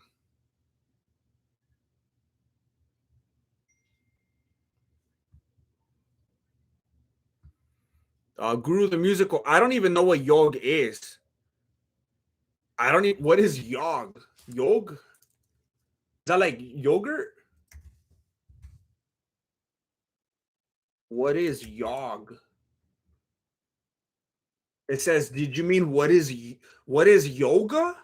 I don't know.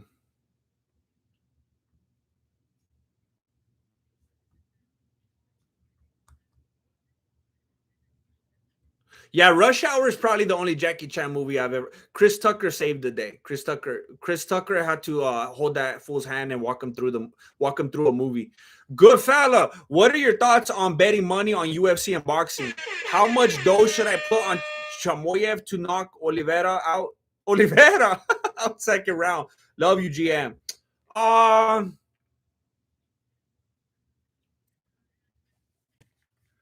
I don't know, man. Like, um,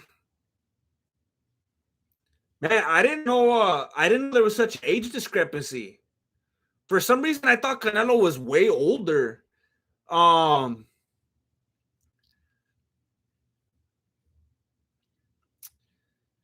I don't honestly, I don't have the greatest thoughts toward betting money on sports because what I've seen it do. And I know there's a lot of people watching this right now that are like, "Fool, I've been doing it my whole life, and my dad did it, and his dad did it, and his whatever, Oh, that good for you." But that's why everyone has their own life experience to draw from, and in my life experience, because I've seen what it could do, along with other types of addictions or whatever. It's like I don't have the best taste in my mouth regarding it. So like I don't really push it. I've had multiple people contact me wanting to do gambling or betting or whatever sponsorships, and I don't even respond. I'm just not into that. Um, I'm also not gonna go out of my way to be trying to judge people and say like you should stop it right now. But it's like I don't want to have any part in promoting it. That being said, how much money should you put on Chamoy? um, if you're talking about knocking out Oliveira and you're gonna gamble anyway, then just put whatever you got. Put whatever you got. That's not gonna make you homeless and not allow you to feed your family. Whatever is expendable, because I don't even know why those fools would be fighting.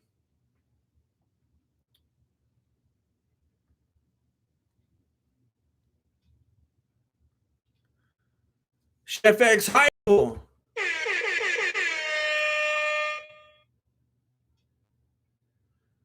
It almost seems like this fool singing is doing some kind of a prank, but I think he's being serious. Oh, he's lip syncing.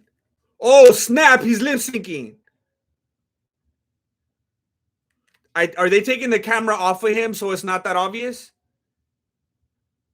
Oh, wow. Hey, fool, you know everyone can see you on the big old screen and your mouth is nowhere near the audio? There's some fool in the audience right now. He's like this. He looked at his lady. He was like, are you seeing this? I'm telling you, this must be like a thing from where like Triple G's from. Because here it's like, what's he doing? Is this a prank? He's straight up lip syncing though. That's like, I don't know if that's all right where you're from or what, but it doesn't look good right here.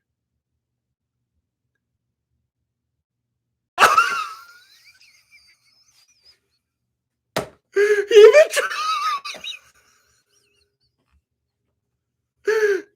Are they booing him? They're booing him. He tried to talk into the microphone after the song to hype up the crowd, and it was dead silent because the mic wasn't on.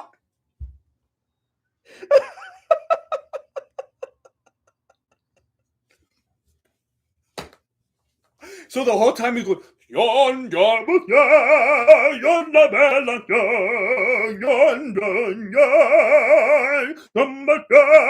and I wish I could do both parts. I wish I could play the audio so I could show you how off the mouth was. And then after he went like this.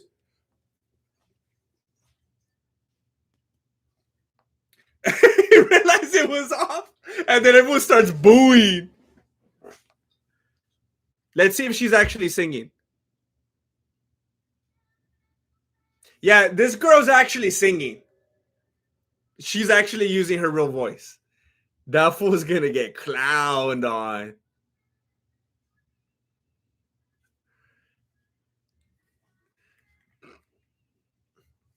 Chef X Hyro, I have a special request. Watch the fight scene from Meals on Wheels, Jackie Chan versus Benny the Jet. It'll change your opinion. Trust me. That one I have. Okay, look. I have watched that fight scene. Chef X Hyro, thank you. I have watched that fight scene, and that fight scene alone is like, hey, I could at least appreciate the choreography. I could at least appreciate the time and effort that went into that. I went back and tried to watch the whole movie. Couldn't do it. But just the fight alone, I get it. It's a lot of hard work. I respect that fight scene. She kind of has a voice reminiscent of Selena. I didn't say it's identical. Don't come at me. Don't at me. But it's reminiscent. It could be like her niece, right? See, her voice works when she tries to talk into it. When she tries to hype up the crowd, they could hear her. Triple G's probably like, this fool embarrass me. Tanner O'Neill, yo, GM, watch The Foreigner. It's a sick, newer Jackie Chan movie. Trust me, I like it. I love Jackie Chan, but I don't like a lot of his older movies. I think that's what a lot of it is. I'm not trying to be like racist about it or anything, but I think a lot of the older like Hong Kong stuff, just the style, just something that doesn't really translate today. The older stuff, maybe. Okay, now they got DC singing the national anthem. And this was definitely not lip syncing. I respect that.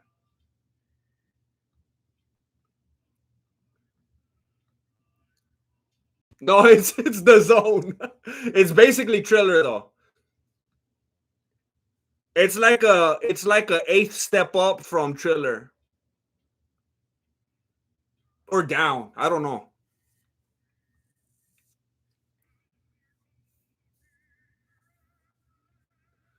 Do you think we'll ever see a superstar in the UFC as big as Conor?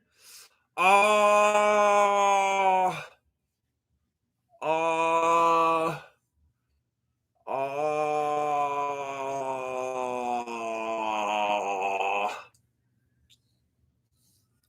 I think there's like an inflation element because you could say that about like the Beatles, and you could be like, oh, no one's ever gonna top the Beatles because it was just a special place and time, lightning in a bottle. It was just perfect. But then there's artists today. I don't remember who it was. I'm not even gonna try to guess. I'll give you some examples of like hypotheticals, whether it's like One Direction or like Taylor Swift or whoever it might be. There are artists today where it's like, well, they've actually sold more albums now, or they actually had more of this, or actually, but it's like, yeah, but you got to consider social media and iTunes and Spotify, all these things that didn't exist when the Beatles were there to get that music out. YouTube, it wasn't a thing. So it's like you have to consider. So on one hand, I want to be like, yeah, there'll definitely be a bigger superstar because now the groundwork has been laid for someone to be able to build on what has happened with someone like Conor McGregor. But then you could also say no because it'll never hit like it did the first time. So that's where it gets a little tricky.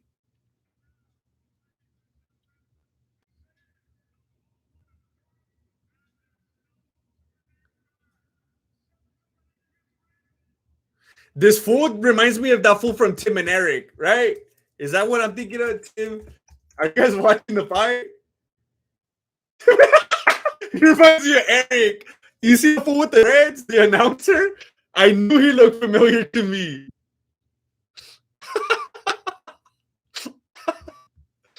Am I wrong?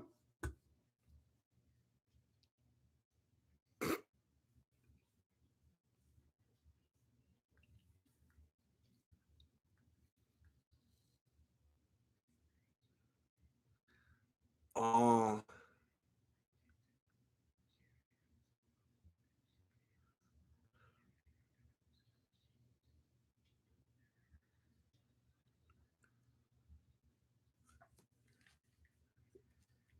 Well, G's coming out right now and they're playing a promo for him. And it's basically calling Canelo a cheater. Come on, Carter was the next Mike Tyson. Gonna be wild. I can see that. I can see that.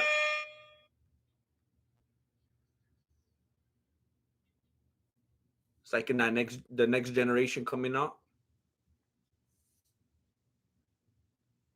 Mike Tyson.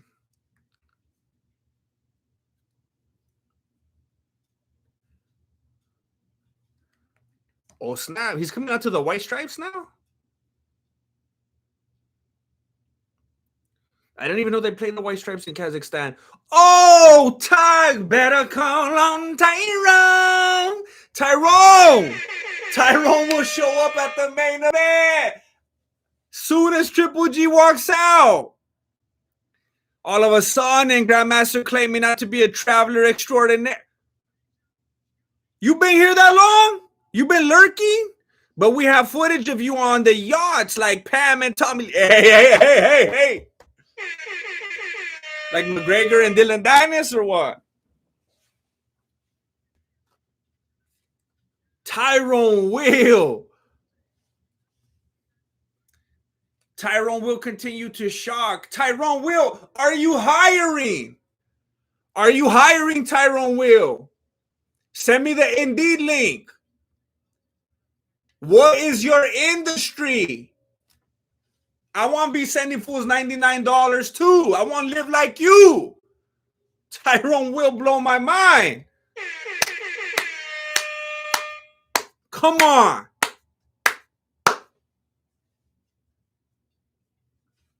Thank you, Tyrone Will. Insane.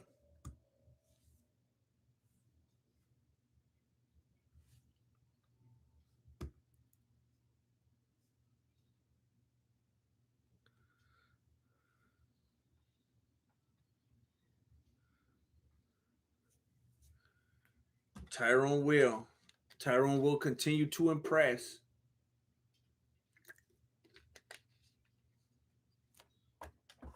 Hey, Edward Eric, why you keep taking your messages back? Hey, look, there's the fool from Tim and Eric. Are you guys looking at the announcer? It's all a big prank. We're watching a skit.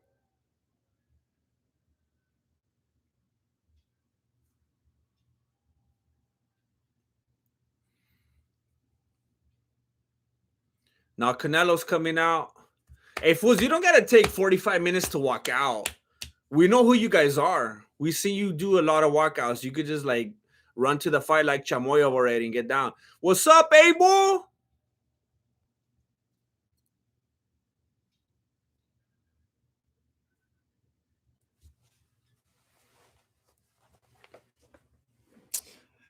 Canelo's trying to show footage of him beating Triple G. Yeah, but you didn't beat him, fool. Why don't you show your last fight? Let's be like relevant. Let's be more recent. Fool showing fights when he was like 21. What are you doing? Well, let's talk about right now. Where are you at right now? He's gonna show all the old fights and then skip Mayweather and then keep showing the old fights.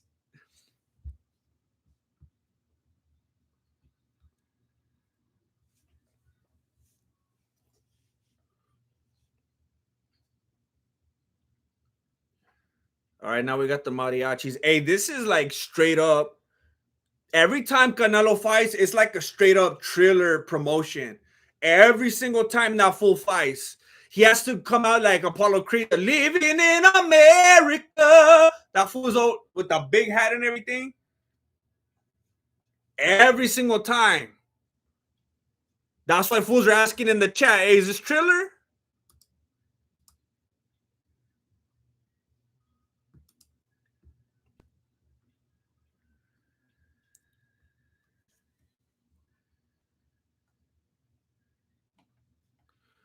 Yeah, Bruce Lee takes Jet Li.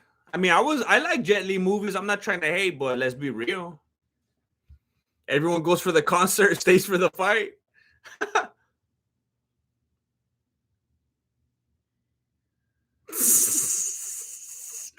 You just don't like Canelo because he's black.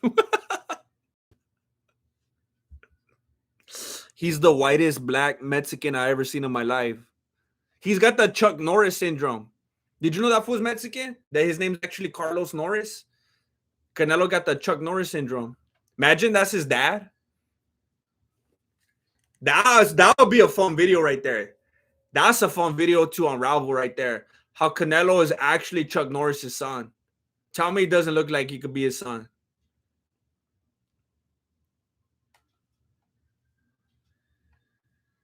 Canelo's Irish.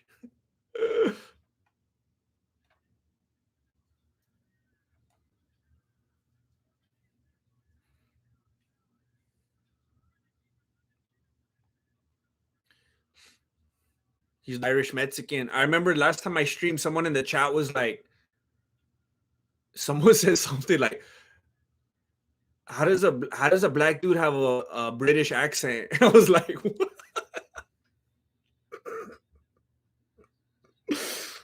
They're like, how does that happen?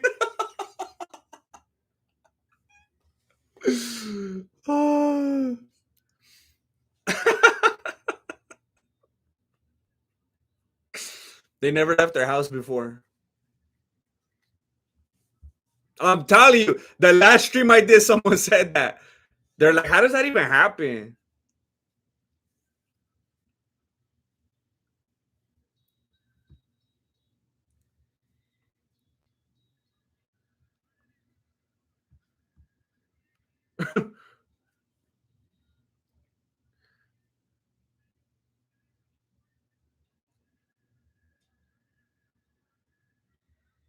Exactly, like KSI, yeah.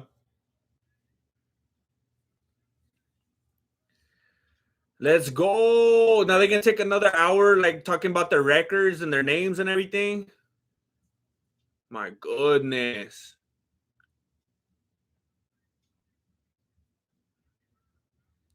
I've never seen Triple G look so intense. I've never seen this type of intensity in my life. It could be a good thing or it could be a bad thing. It could backfire. It could make him be like too emotional. He goes in too aggressive. It could be good. He's determined. We won't know till like 30 minutes after this announcement. Tim and Eric looking fool stops talking.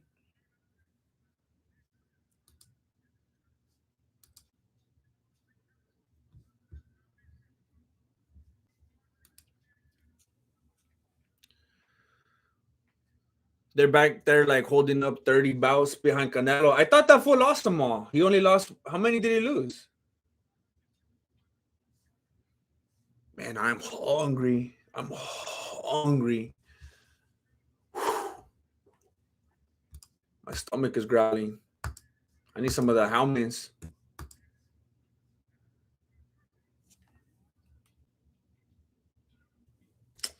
I just realized I never put my jam back on.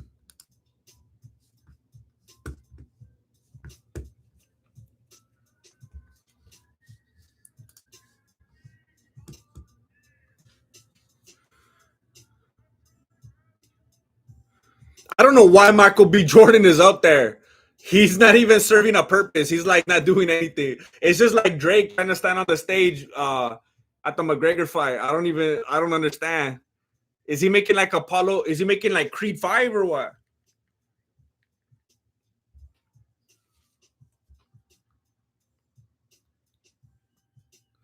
Yeah, Triple G does. He looks different. I don't know if that fool got a tan or he put on mascara or what. Something. He's got like a hard edge on his face. I don't know what he did.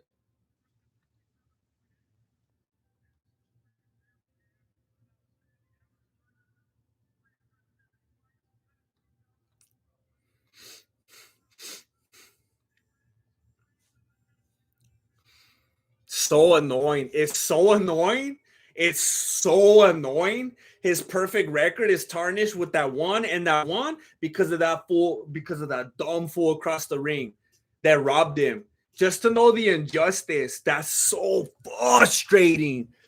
If he wins this fight, they should take those off.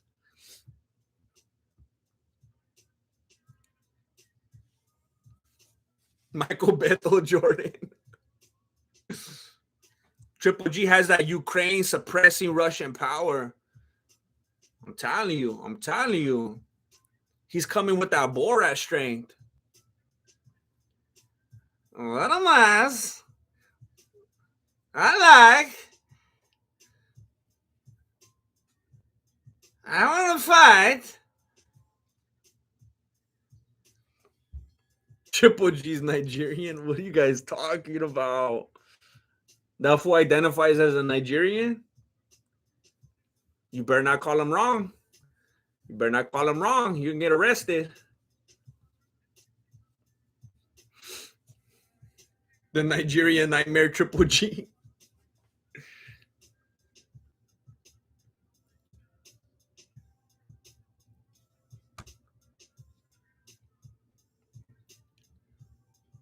All right, they're introducing Canelo.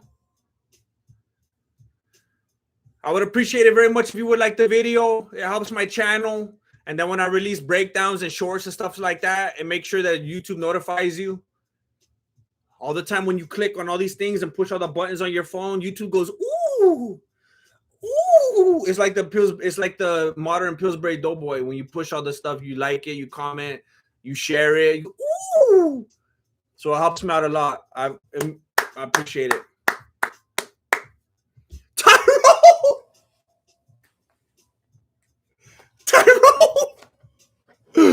Tyrone.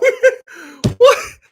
Order me an 8-piece teriyaki wings. Hey, that sounds good. I think I'm gonna go to Jack in the Box to get teriyaki bowl. Order me an 8-piece teriyaki wings and root beer. Get whatever you want. My boss says you have to apply in person in Texas. Time to travel.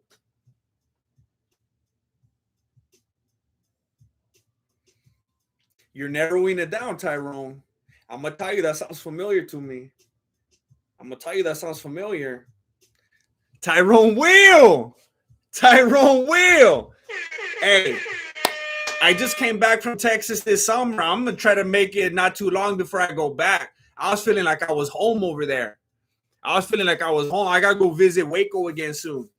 I got to go pay my respects to Waco again soon. Tyrone will continue to just make my stream. Thank you, Tyrone Will. Thank you. You already know how we get down. Much respect. Thank you, Tyrone. I can't believe it. I'm going to get extra teriyaki. I'm going to get a few cups. Thank you. Woo! Ooh, here we go. There's a jab. There's a jab from Triple G, setting the pace. Oh, look at that haymaker. Canelo in there looking like Justin Gaethje. Oh, Canelo gets caught with a jab. Triple G looking crisp.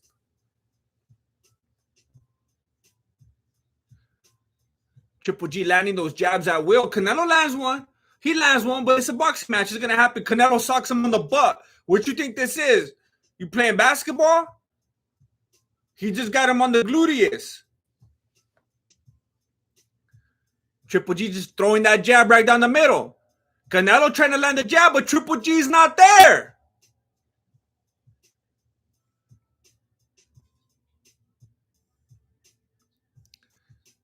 Very patient. Very patient. All right, Canelo's trying to leap in there with the hook to the face. Canelo just gives it a little, keeps going forward. He's all right. Jab from Triple G.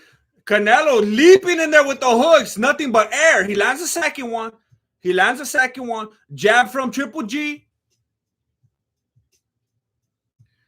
Jab down the middle from Canelo. Body shot. Kind of socked him in the glutes again. I don't know what this full strategy is. Who's playing touch, but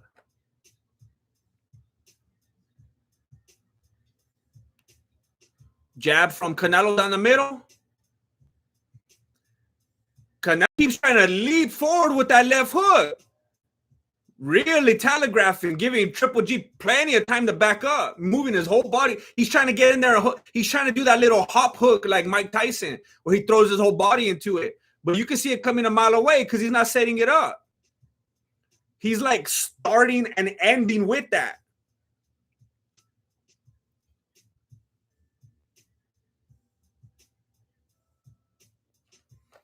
Canelo lands a jab.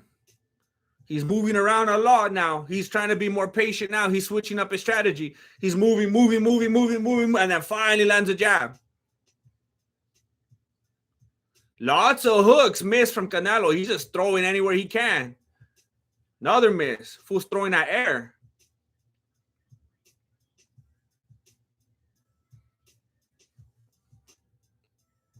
Nice check hook from Golovkin. They both land the jab. Man, these rounds fly by in boxing. That's a clean jab from Canelo. Lands on the forehead. All right, that's it. That's the first round. How are you showing me a promo in between rounds?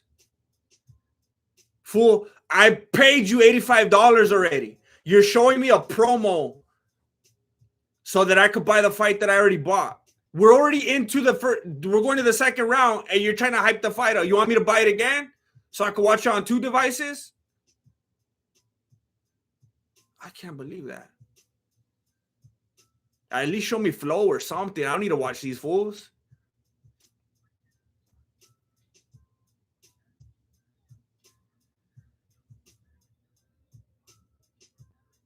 Is Canelo drinking the Prime? Did they sponsor him? Oh, there's Joe Rogan in the audience and Dave Chappelle. Dave Chappelle wearing the shades because it's really sunny in there.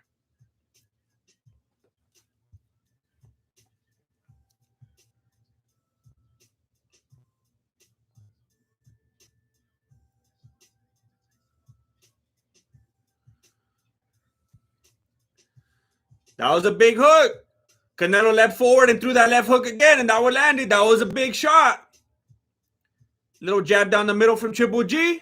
Jab. Hook over the hands from Gennady, but that was just a little touch. He's just touching him. Triple G's just touching with the jab, hook over the hands, touching with the jab. Nothing powerful. I don't know if he's trying to set something up. I don't know if he's trying to catch Canelo's timing, but okay. Canelo comes in. Gennady catches him clean with the jab right on the face. Kind of stutters him a little bit. Couple jabs down the middle from Triple G. Hook over the top. 1-2 from Canelo. Miss. Nothing but air. Canelo lands a jab. Jab from Canelo. Hey, Triple G's face, the right side of his face is getting a little bit pink from that jab. It's getting a little bit pink. I'm not going to lie to you. Big overhand right miss from Canelo. That fool's missing more than he's landing. He's missing a lot of big shots. Jab landed from Canelo. Canelo trying to feint that fool, make a move. We are in the second round right now. A minute 30 left in the second round of 12. Jab landed from Triple G. Whoa, that was like 3 jabs in a row and a body shot from Triple G. That was quick. Couple jabs from Canelo. I'm telling you, the right side of Triple G's face is getting real pink. It's getting real pink. Miss hook from Canelo.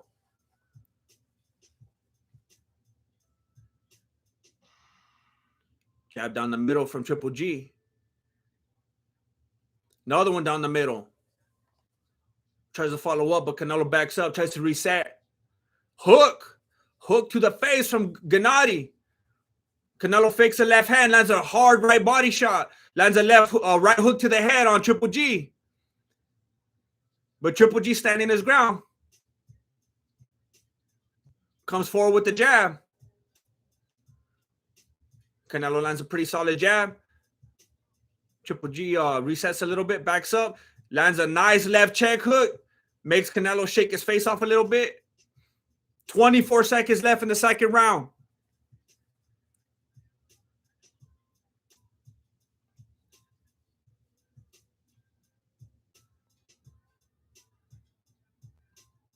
Ten seconds. Jab from Triple G. Right hand. Man, I want to see Canelo get knocked out. I want to see that fool lay down. I want to see it so bad. They're going to tie again? Man.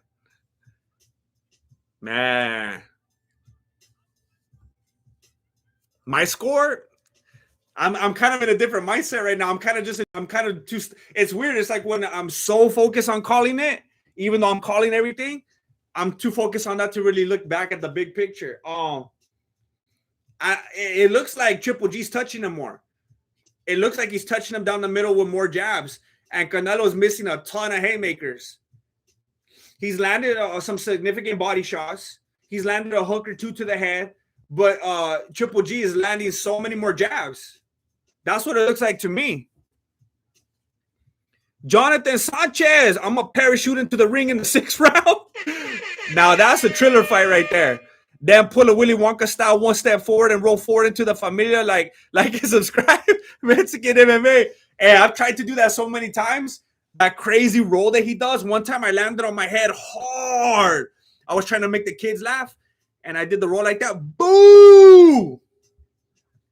It hurt. It hurt. I shook it off, though. I was just pretending like it didn't hurt. We're in the 3rd round right now. 2 minutes and 30 seconds left in the 3rd round. Jab from Triple G. Okay, a couple jabs from Canelo. Tries to tie up. Canelo's getting tired. He wants to tie up. Triple G didn't let him. Canelo landed a big left hook to the face right now. And it looked like, yeah, now Triple G's tying up. That was a hard shot. Tater Pudding, first suplex wins the fight. I wish. I wanted to get crazy. Okay, Triple G has like a marking on his head already. He has a marking up here from that jab. I'm telling you, Triple G has been landing the jab over and over and over, but it doesn't look like there's a whole lot of oomph behind it. It looks like Canelo stuff is landing harder. Canelo landing down the middle. That jab misses the overhand right. Jab down the middle from Triple G. Another one down the middle. See? Canelo landed a big jab right now too. And you can hear how much louder those ones are.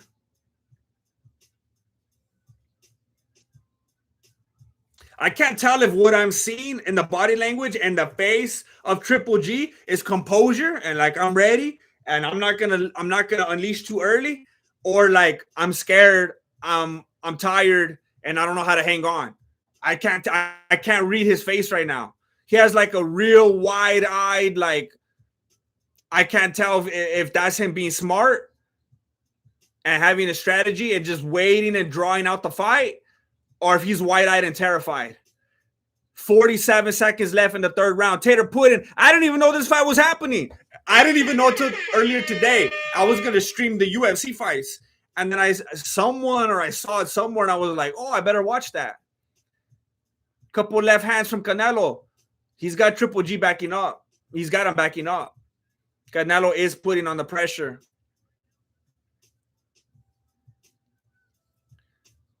They each landed left at the same time. Little jab landed from Triple G. Jab landed from Canelo. Solid, crisp jabs from Canelo when those ones land. See, Triple G's getting down the middle, but you can't even hear him. Right hand down the middle, straight right from Triple G. Big jab in the middle from Canelo. Whoo!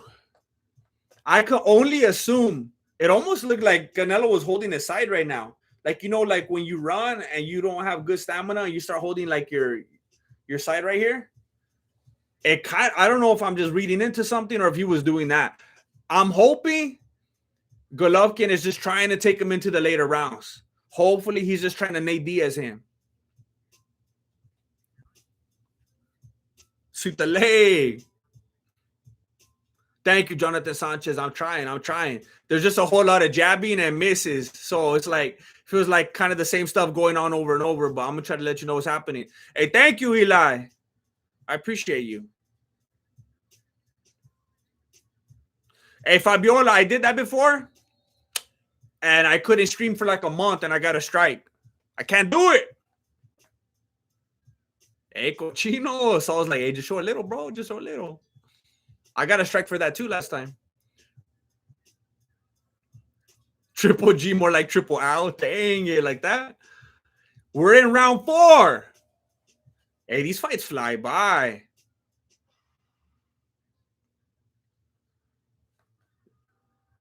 Canelo's landing jabs. Jab down the middle from Triple G. It just seems like every time Canelo lands the jab or whatever, it has way more of an effect on Triple G, and it's backing him up. And now it feels like the tide is turning a little bit, because a little while ago, Triple G was landing more, but the fewer ones that Canelo was landing seem more significant. Now it seems like they're more significant, and he's touching them more. I got to be honest. I got to give you the truth. There are still some big misses from Canelo, though. He's swinging at air right now a couple times in a row. And he's been doing it. Tater Pudding, you think Golovkin will drop a nuke if he loses?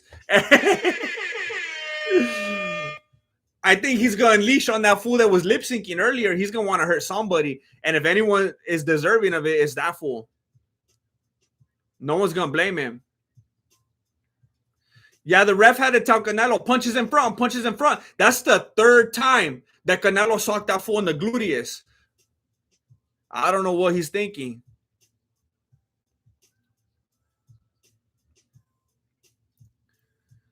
I could only assume, if I'm giving him the benefit of the doubt, I could only assume that Triple G is trying to wear him out. He's trying to make him swing and miss, which Canelo's doing. And he's trying to tire him out. Maybe he's looking at the game plan from the last fight. Maybe he's looking at how Canelo got winded in that last fight. And maybe he's trying to capitalize on that. He's trying to take him the distance again. And then I'll point him toward the end or something. I don't know. Maybe Triple G worked on a lot of cardio and focus on that this fight, and different strategies and just getting the opponent tired. Like right there, the way you just see Canelo reset in frustration. Triple G wasn't even throwing anything, but Canelo was moving around and trying to find an opening and swinging. He's like, forget that. He just starts pacing and trying to catch his breath. I think there's someone from Cobra Kai in the audience right there. Yeah, that's her. You know the boy that's supposed to be like the nerdy hacker? His blonde girlfriend? She's right there. I just finished the series, so if you didn't know, season 5 of Cobra Kai is out right now. I'm not proud to admit that I watched it in one day. 10 seconds left in the 4th round. Couple jabs landed by Canelo. Yeah, this is not a good round for Triple G. Not a good round. Not a good round. Tater pudding. Like Brendan Schaub said, he's wearing his fists out. He's wearing his fists out with his face. I'm hoping. That's what I'm hoping for. Salty Nipes. Yoop. Those booty punches are inflicting emotional damage. Blocking with the face is usually not the best strategy. That's correct. That is correct. If you look back on a few of Connor's fights, Gordon Ramsay.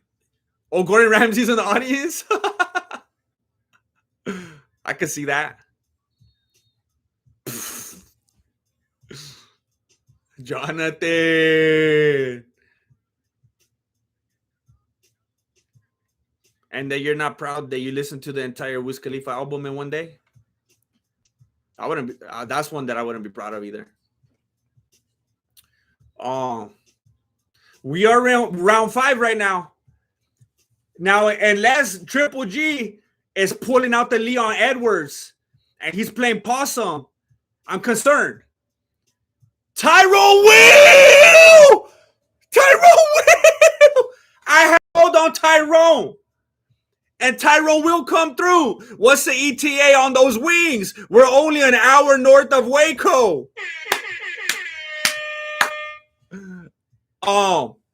Usually on Saturday nights they have very long lines. I'm gonna have to text right after this fight, hit up the Grubhub or whatever and see what's up. I'm gonna have to go myself. Canelo's backing him up. Canelo's backing up Triple G.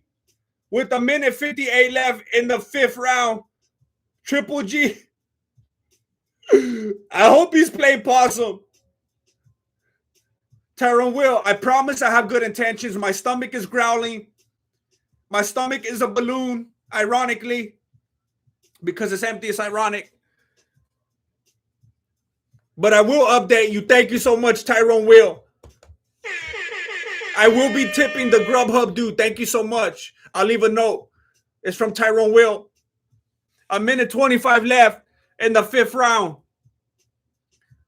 All right. Straight right down the middle from Triple G, but he's barely touching him. It's like a tap. It's like he's sparring with a toddler. There's no snap. There's no power. What is he doing? I would almost rather see him get knocked out and the fight just be over than see him do this for 5 more rounds. He's barely, like, you can't even hear the contact. He's going like this. What are you doing? It's like watching Tony Ferguson fight Nate Diaz again. Is there too much respect? I don't think he likes him. What is he doing?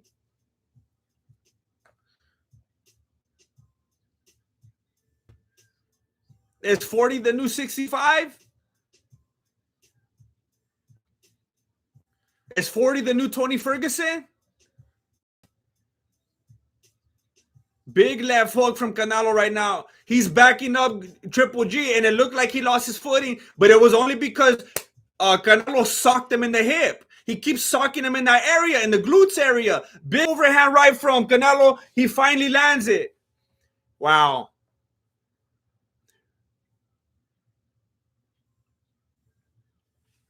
See the commentator right now, that look I was talking about a little bit that I couldn't place in Triple G's face. One of the commentators is saying it's a look of insecurity. I was saying I couldn't tell if he's scared and he's apprehensive or if he's just wide-eyed and focused and determined. Man, I don't like it. Tyrone Will, thank you again. Thank you, Tyrone Will. I hope that you're not going to regret none of this in the morning. Will you still love me tomorrow? I appreciate it very much, Tyrone. I appreciate it. But will you mean it mañana? I love that song. I like the Carol. What's it? The Carol King version, right? Isn't she the one that wrote it? Will you still love me tomorrow? Yeah, the Sherelle sang it originally. But have you ever heard the Carol King version? I'm telling you, look it up. Will you still love me tomorrow? Carol King. Look it up after the event. It's beautiful. It's beautiful. Grab a tissue.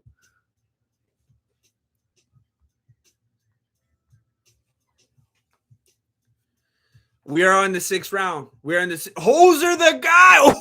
$24.99 squad. Big old spender. Big old spender. I appreciate it. Don't forget to hit up the community tab for extra content. Thank you, Hoser the guy. I feel the earth move under my feet. All right. Jonathan Sanchez, when you going to release your first SoundCloud single? I'm working on it right now. They're trying to give me a copyright strike because they said that I was stealing beats. That's not even possible because I was going.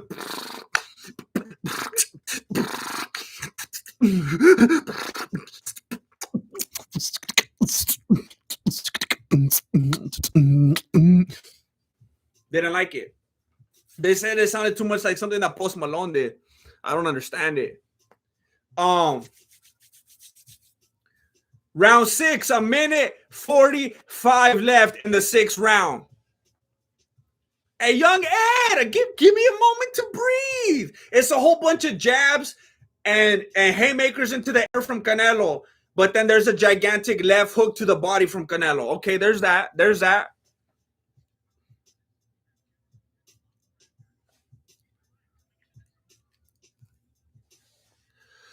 Whew. I mean, I want to close my laptop. I don't even want to watch this fight anymore. I don't even want to watch the fight anymore. That's my setup right here. That's my setup, by the way. This is what my stand fell. I dropped my stand. You think I got the big screen or what? I'm just looking at the little laptop right here. I don't even want to watch it anymore. I just want to close it. I mean, if Triple G is playing possum, then he's doing it better than Leon Edwards ever did it. Then he's doing it better than Leon Edwards could ever do it. I'm concerned right now. I'm concerned.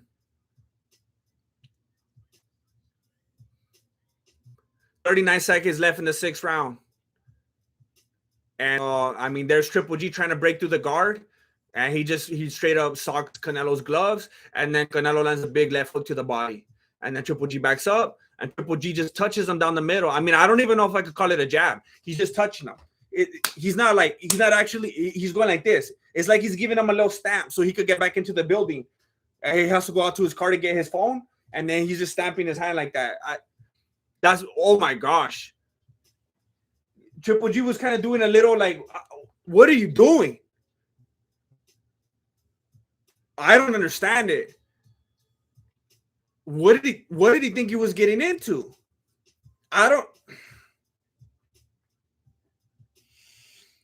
Oh, this is frustrating. This is frustrating.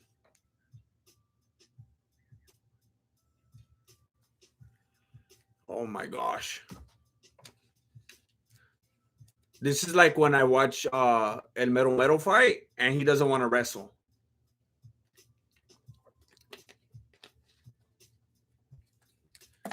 Man. Jonathan Sanchez just joined the YouTube membership. Community tab. The community tab is your friend. Thank you, Jonathan Sanchez.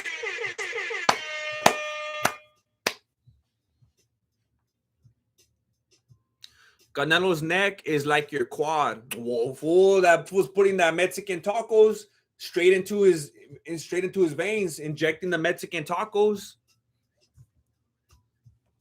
So do I, Solid Goods. What's up, Killer Dad?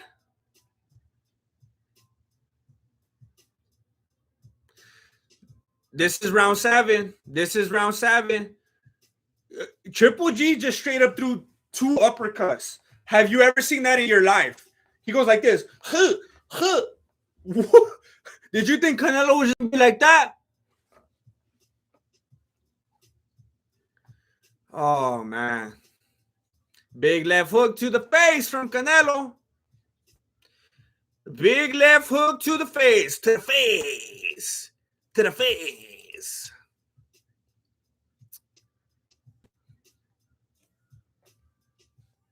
Yeah, Usman wanted to box Canelo. That is hilarious. That is hilarious. Billy Blanks.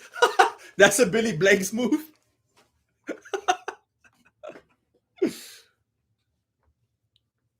Triple G backing up, landing like 3, 4, 5 jabs, but Canelo's like, fool, are you like trying to rub something off my face or what? Do I got like some chocolate or what?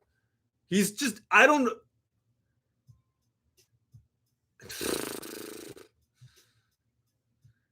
I mean, unless he's just trying to pull him to the 12th round, hoping he's tired, and then he throws a Superman punch. I don't understand what I'm witnessing right now.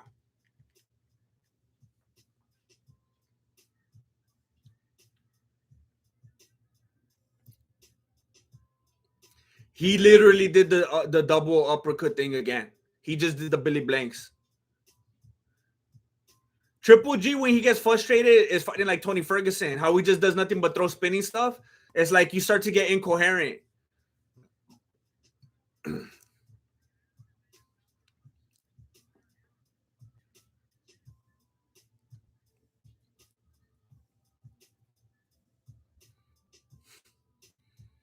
All right, well, there's a left hook to the face of Canelo, but that fool's just gonna reset and keep going. He could take those all day. Canelo has a pretty solid dome. He's got like the neck and dome of like a much bigger dude. Drayton Wood, listening to the Grandmaster talk about the fight is much more interesting than watching these two play touch butt in the park. I appreciate that, and I'm gonna choose to believe you. I don't know if everyone feels the same way, but I like the way you think. Thank you very much. Thank you very much. To be frank, I would rather commentate them playing touch butt in the park than what I'm watching right now. But this is my reality. Thank you, Drayton Wood.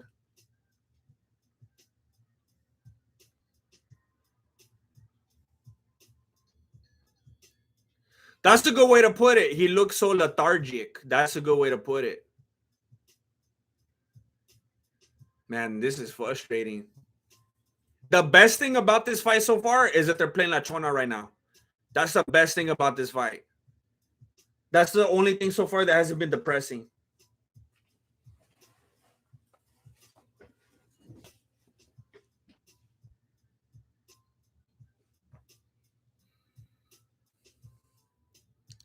I'm not going to talk about the fact that Canelo's trainer just put his hand down his shorts, because that's not important to the narrative of this match. But what is important is that you would like this video. There's a lot of people that are having problems with their mouses on desktop. It's been an issue on YouTube. A lot of people are having issues with their screens. I want you to test your screen. I want you to make sure everything's working properly, because I want to make sure that you have a device that is healthy and functioning for you. So go ahead and test it out by liking this video. Jonathan Sanchez, Canelo upcuts. There is no TMR. That is no TMR. What? There is no TMR. Why am I talking like Jean-Claude? There is no TMR. There is no TMR. All right, they're trying to hug it out. Oh, tomorrow. There is no tomorrow. Canelo say there is no tomorrow. I don't know. I don't know all these abbreviations.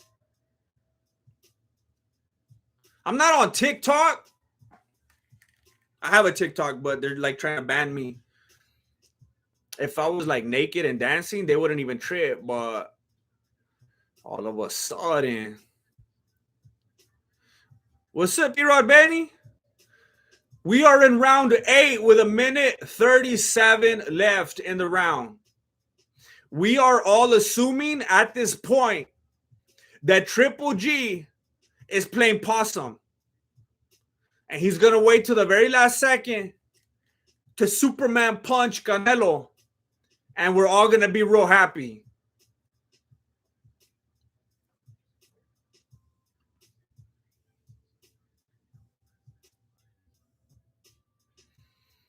They each landed a left hook to the face at the same time. Okay, like I'm going to tell you, it makes me even more frustrated when I see Triple G land the way he's landing than if he didn't even land at all. because the way that he's touching him, oh my gosh, it's almost insulting. It's insulting my intelligence. It's like play fighting. It's almost like that fool's in an action movie and he didn't learn how to pull a punch correctly. So he's barely even touching him. It just looks ridiculous. That was a nice little left uppercut from Triple G. He finally set it up right. He finally set up the uppercut correctly. I appreciate it, Fast Guitar.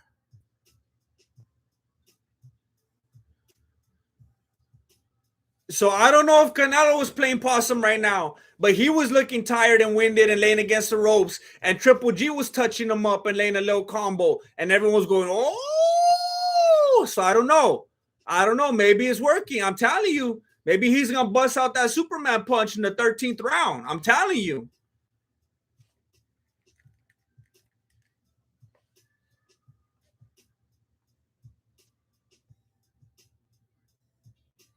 Triple G's going to bare knuckle. Oh, man.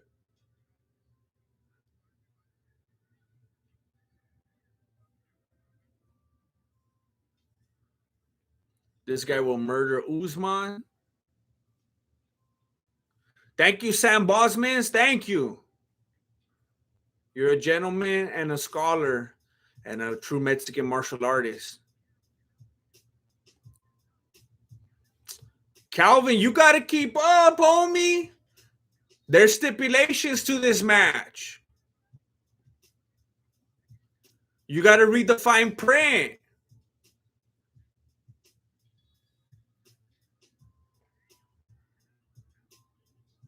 Triple G versus Anderson Silva. Triple G versus Jake Paul after Anderson. After Jake Paul sleeps Silva. Triple G versus Jake Paul. Hey, all of a sudden, Triple G's putting on the pressure. He's putting on the pressure. I'm telling you, he was carrying him out. He was dragging it out. See, the thing about playing possum is you don't know that the possum's playing with you until it's too late.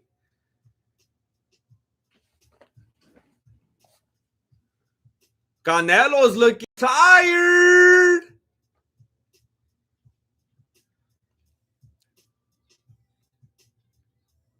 Ooh, nice check hook from Triple G. Uppercut from Canelo, but Triple G's moving forward. Triple G's moving forward even after a right hook to the face. He's like, "Fool, I'm a Terminator. I'm a Terminator. I'm the Kazakhstan zombie." He's trying to show him, look, I could take your best.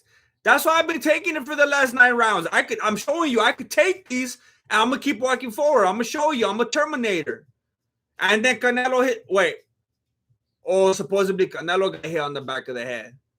That fool can't even feel it through all those layers.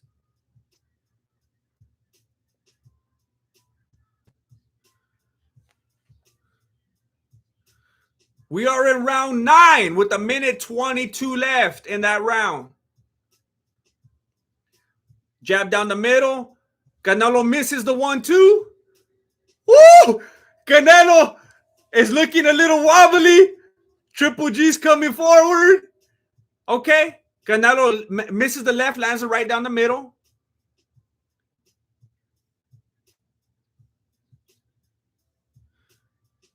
Canelo trying to come forward with the jab hook, but Triple G's not there. He's keeping his guard up. Triple G landing like 2-3 jabs. Call that full triple jab already. Woo! Jab, hook to the body, hook to the face from Triple G. Canelo's looking tired. He's looking at the clock. He said it's just business. 29 seconds left in the 9th round. Canelo's coach is holding the white towel. He's getting ready to throw it. Oh my gosh. Canelo's wife is crying. Woo! Big old left right hook from Canelo. And Triple G's like, I'm still moving forward, homie. It's just like walking through the rain. I'm strolling. I got my poncho. Ooh! Look at that. Canelo lands a solid straight to the body. Triple G kept coming forward. I thought it was gonna go through his stomach like a kung pao. He didn't even stop moving in that direction. He was playing with us. We thought that Borat was the biggest prankster from Kazakhstan. Turns out it's Triple G. Eat your heart out, Sacha Baron Cohen. There's a new Borat in town. Oh, man. We're going to see on Triple G's Instagram, he's going to be like that in that green bikini. He's going to be trolling the Canelo fans tonight. Ooh. I never doubted him. I never doubted him for a moment. All you guys left him behind. You turned your backs on him. I never doubted him.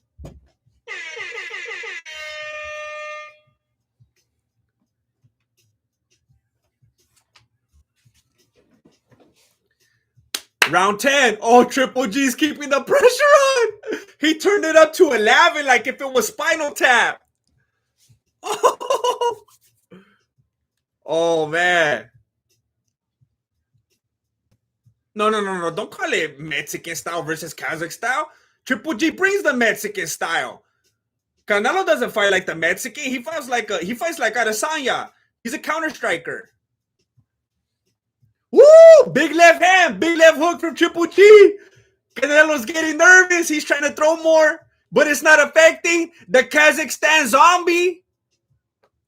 Oh, look at Triple G's walking forward like this, like a zombie. He's trolling him. He's busting out the Thriller. Tater Pudding, you doubted him. Let's be honest. I don't know what you're talking about. I'm not sure what you're talking about. It's late. Some people are confused. It's been a long day. Woo! Canelo's wobbly. He's wobbly. But looking like Tony Ferguson in there. A minute 42 left in the 10th round. Oh, Canelo's putting his hands down. It looked like he was about to tie his shoes. His hands were so low. Ooh! Jab, jab, jab, jab, jab. Right hand from Triple G. Pushes him off. Canelo lands a left hand. Misses a left hand. He's dropping his hands. He's dropping his hands. Hey, Wilbur. I love you.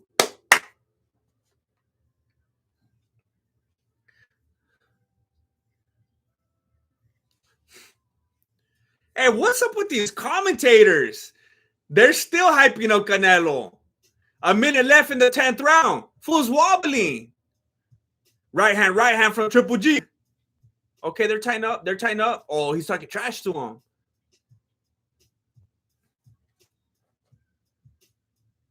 Oh, Canelo looked like he was going to fall over right now. He had to push off Triple G.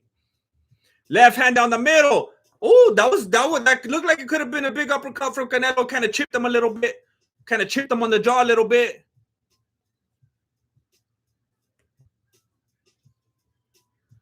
Uppercut from Triple G. Attempted hook from Canelo.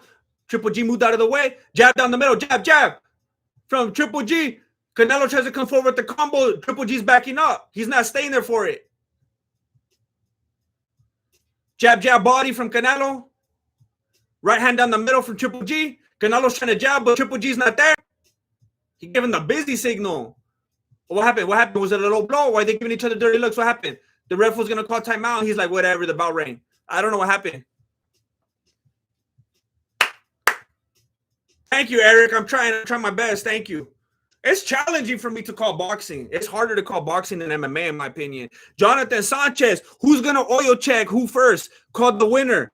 Right now, it's gonna be Canelo for sure. That fool been playing touch, but I've been telling you, he's been sucking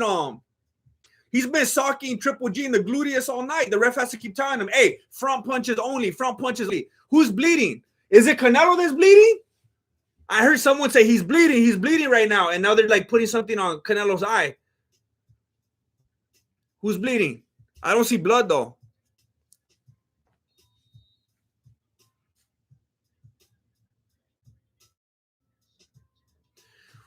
Let's go.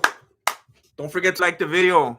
You got to make YouTube go, ooh, the Pillsbury YouTube. Ooh, you got to touch it up. Touch up that page. Round 11. Round 11. Jab, jab, jab, jab. This fool jabs more than Gary Vaynerchuk. Triple G just jabbing down the middle, making Canelo miss. He's jabbing. Jabby. This fool's giving out more jabs than CVS. Canelo socked him in the glutes again. Jab, jab, jab. Now he tied him up. He's telling him, just go down right now, fool. I'll make it easier for you. Just go down right now. Canelo's not learning. I'm telling you, he's a descendant of Chuck Norris, just like in Return of the Dragon. He doesn't know when to end it. That fool's going to have to break his neck like Bruce Lee. Hey, thank you, Lutfi. Thank you. I appreciate you. Thank you for being here.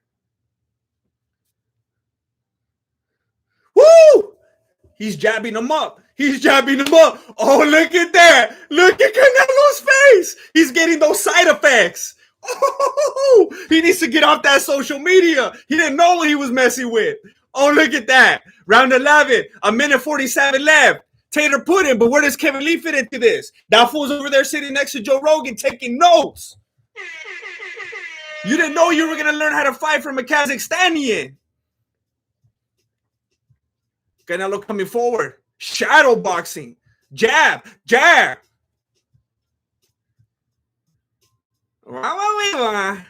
right.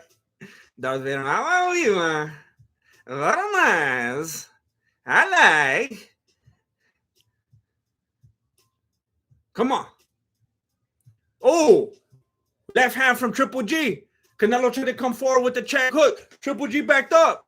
Now Canelo's backing up. He tries to explode with the uppercut. Triple G backs up. He weaves him. Weave.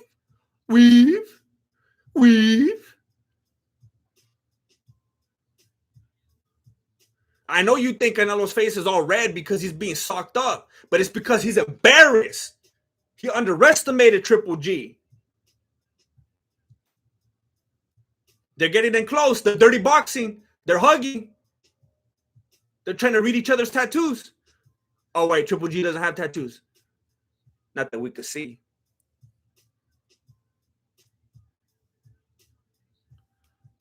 "25 seconds left in the 11th round.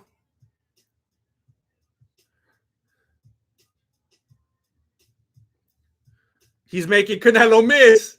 He's making him miss those overhand rights.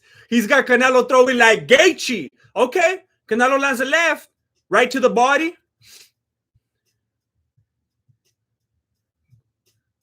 Triple G's taking it. He's hopping around. That fool's telling him, I'm still dancing. Yeah.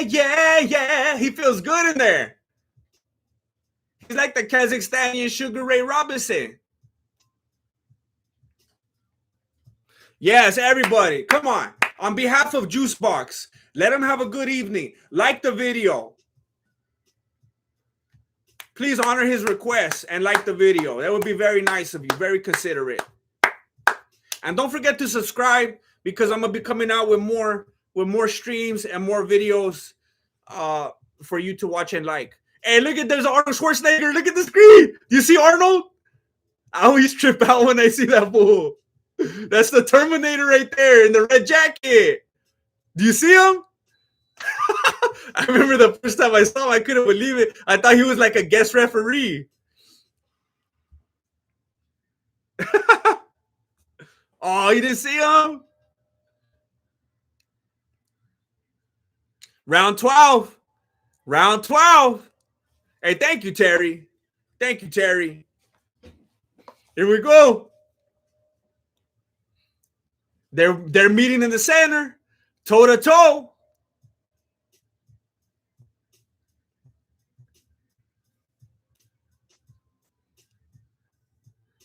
They're tied up right now. They're dirty boxing. They're punching in close. Left hand from Triple G, and he wasn't there for Canelo's. Canelo tries to throw the right hook. Triple G puts his hands up, ties up. It's game 6. It's game 6, Triple G. You got to throw it. You got to throw it. Big jab down the middle from Triple G. He's backing up, missing all of Canelo's. They're tied up right now. They're dirty boxing, and the ref's letting it happen. Triple G with the jab. Oh, okay. Now he's breaking that one up. That was a straight up hug. Big left hand, big right hand from Triple G, right hand from Canelo, and they're hugging, and they get separated. A minute 45 left in the final round. Missed uppercut from Canelo, landed jab from Triple G, jab down the middle from Canelo.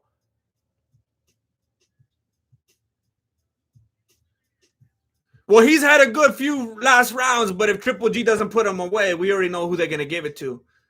He's got a minute and 28 seconds left to do it. You got to sit him down. You got to put him away.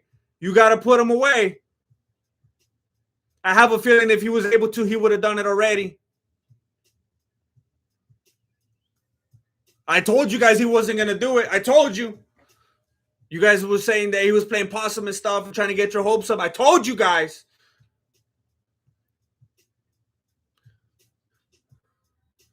Exactly a minute left in the final round. Little combo from Canelo. Triple G is looking fresh. He's looking fresh, but he's got to land something solid.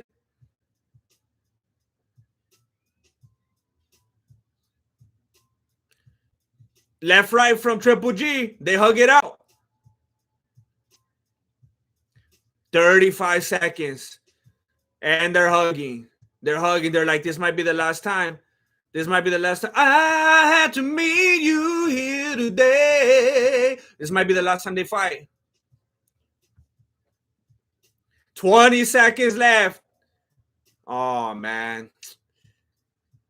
I'm going to be real sad tonight. I'm going to be real sad. Yeah. He's never going to get the justice that I always hope for. I'm going to be real sad. But here's what I'm going to choose to believe, all right? And here's what I want you to believe, because I want you all to have a good night tonight. I don't want anyone to be upset. I don't want anyone to go out and do anything foolish. So I'm going to tell you what really went down tonight, all right? Canelo needs a comeback story, all right? He's trying to build a legacy. He's got sponsorships. He's got brand deals. He's got clothing lines. He's got different things that he has to maintain. He's trying to get into what? I can't remember. They offered him a movie role in something. I don't know if it was Fast and the Furious 13, something that he was trying to do that really threw him off when he lost that last fight and really put into jeopardy some different things that he was working on. He needs a comeback story, and Triple G's 40, and he needs that generational wealth. And that's all I'm going to say. I'm going to leave it at that, and I'm going to let you come to your own conclusions. Canelo needs a comeback story. He's got a lot of money behind him. He's got an entire nation behind him. And Triple G needs to ride off into the sunset, and he wants to take care of his family. And you already saw Borat. You already know what the homeland looks like, and he wants to help spruce it up a little bit. And Canelo can help him do that. And I'm going to let you come to your own conclusion about just how he would do that. So that's all I'm going to say. And we're going to wait for the announcement. And the beautiful thing, though, in a situation like this, we already know how corrupt the judging is and the commissions are, whether it's MMA or boxing these days. Like, let's not even lie to ourselves. MMA is just as bad these days. So you could look at a fight and absolutely think that you know who won, and they come around and say that, in fact, Jingaling did not win. So you never know what's going to happen. So anything's possible. Jonathan Sanchez, hey, brother, have no doubt you caught the fight very well while balancing, responding to comments in balance. First but not last boxing stream all 10. Thank you. Thank you very much. I try my best, and I said it in the last stream. Sometimes people are like, hey, just say every single little thing that happens on the screen and don't say anything to the chat. And then the chat's like, hey, fool, why are you ignoring us? Don't talk so much about the screen. You need to chop it up a little bit. So I try to be in the middle, and hopefully it works out for you guys. I appreciate it. I'm going to tell you right now what they officially announced. Please don't forget to like the video. I would appreciate it if you would subscribe, comment, stuff like that for upcoming content. Well, let's see what happened. You see, this is why I don't like Canelo. Look what that fool's wearing. This is why I can't stand that fool. Maybe I'm shallow, but I don't like it.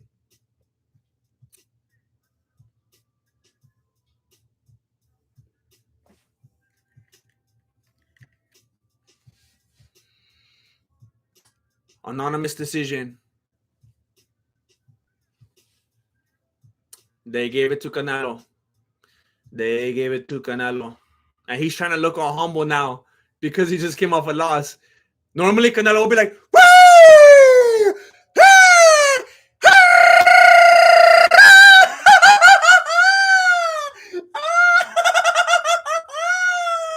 And now he's like, yes, thank you, my friend. Yes, it was a good match.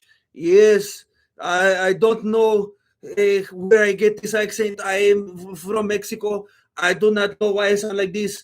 I'm not sure where this accent comes from. I feel like it is kind of like amalgamation of like 4 or 5 different places. But thank you for fight. I will put on my crown now and look like the Burger King. And this is why I look like, how do you say, idiot? And I'm like the Mexican Israel Adesanya, who puts a crown on their head and calls themselves king. It is foolish. It is very foolish to adorn yourself this way. It is like Chelson and calling himself a knight and whatnot. I'm tired. This is what happens after 3 hours. I want to thank everybody for being here. I want to thank you for liking the video on your way out because I trust that you will do so. Because I have faith in you. As you look into my eyes, you will like the video. You will click subscribe and the bell for all notifications. And I will be appreciative. Jonathan Sanchez, bro, remind shout out to your other platforms. Rumble. Hey, look. As much as I hate YouTube, this is like the only place I make any money at all. This is like the only place I make it, unless people go and support on Patreon and locals and stuff like that. So thanks for being here.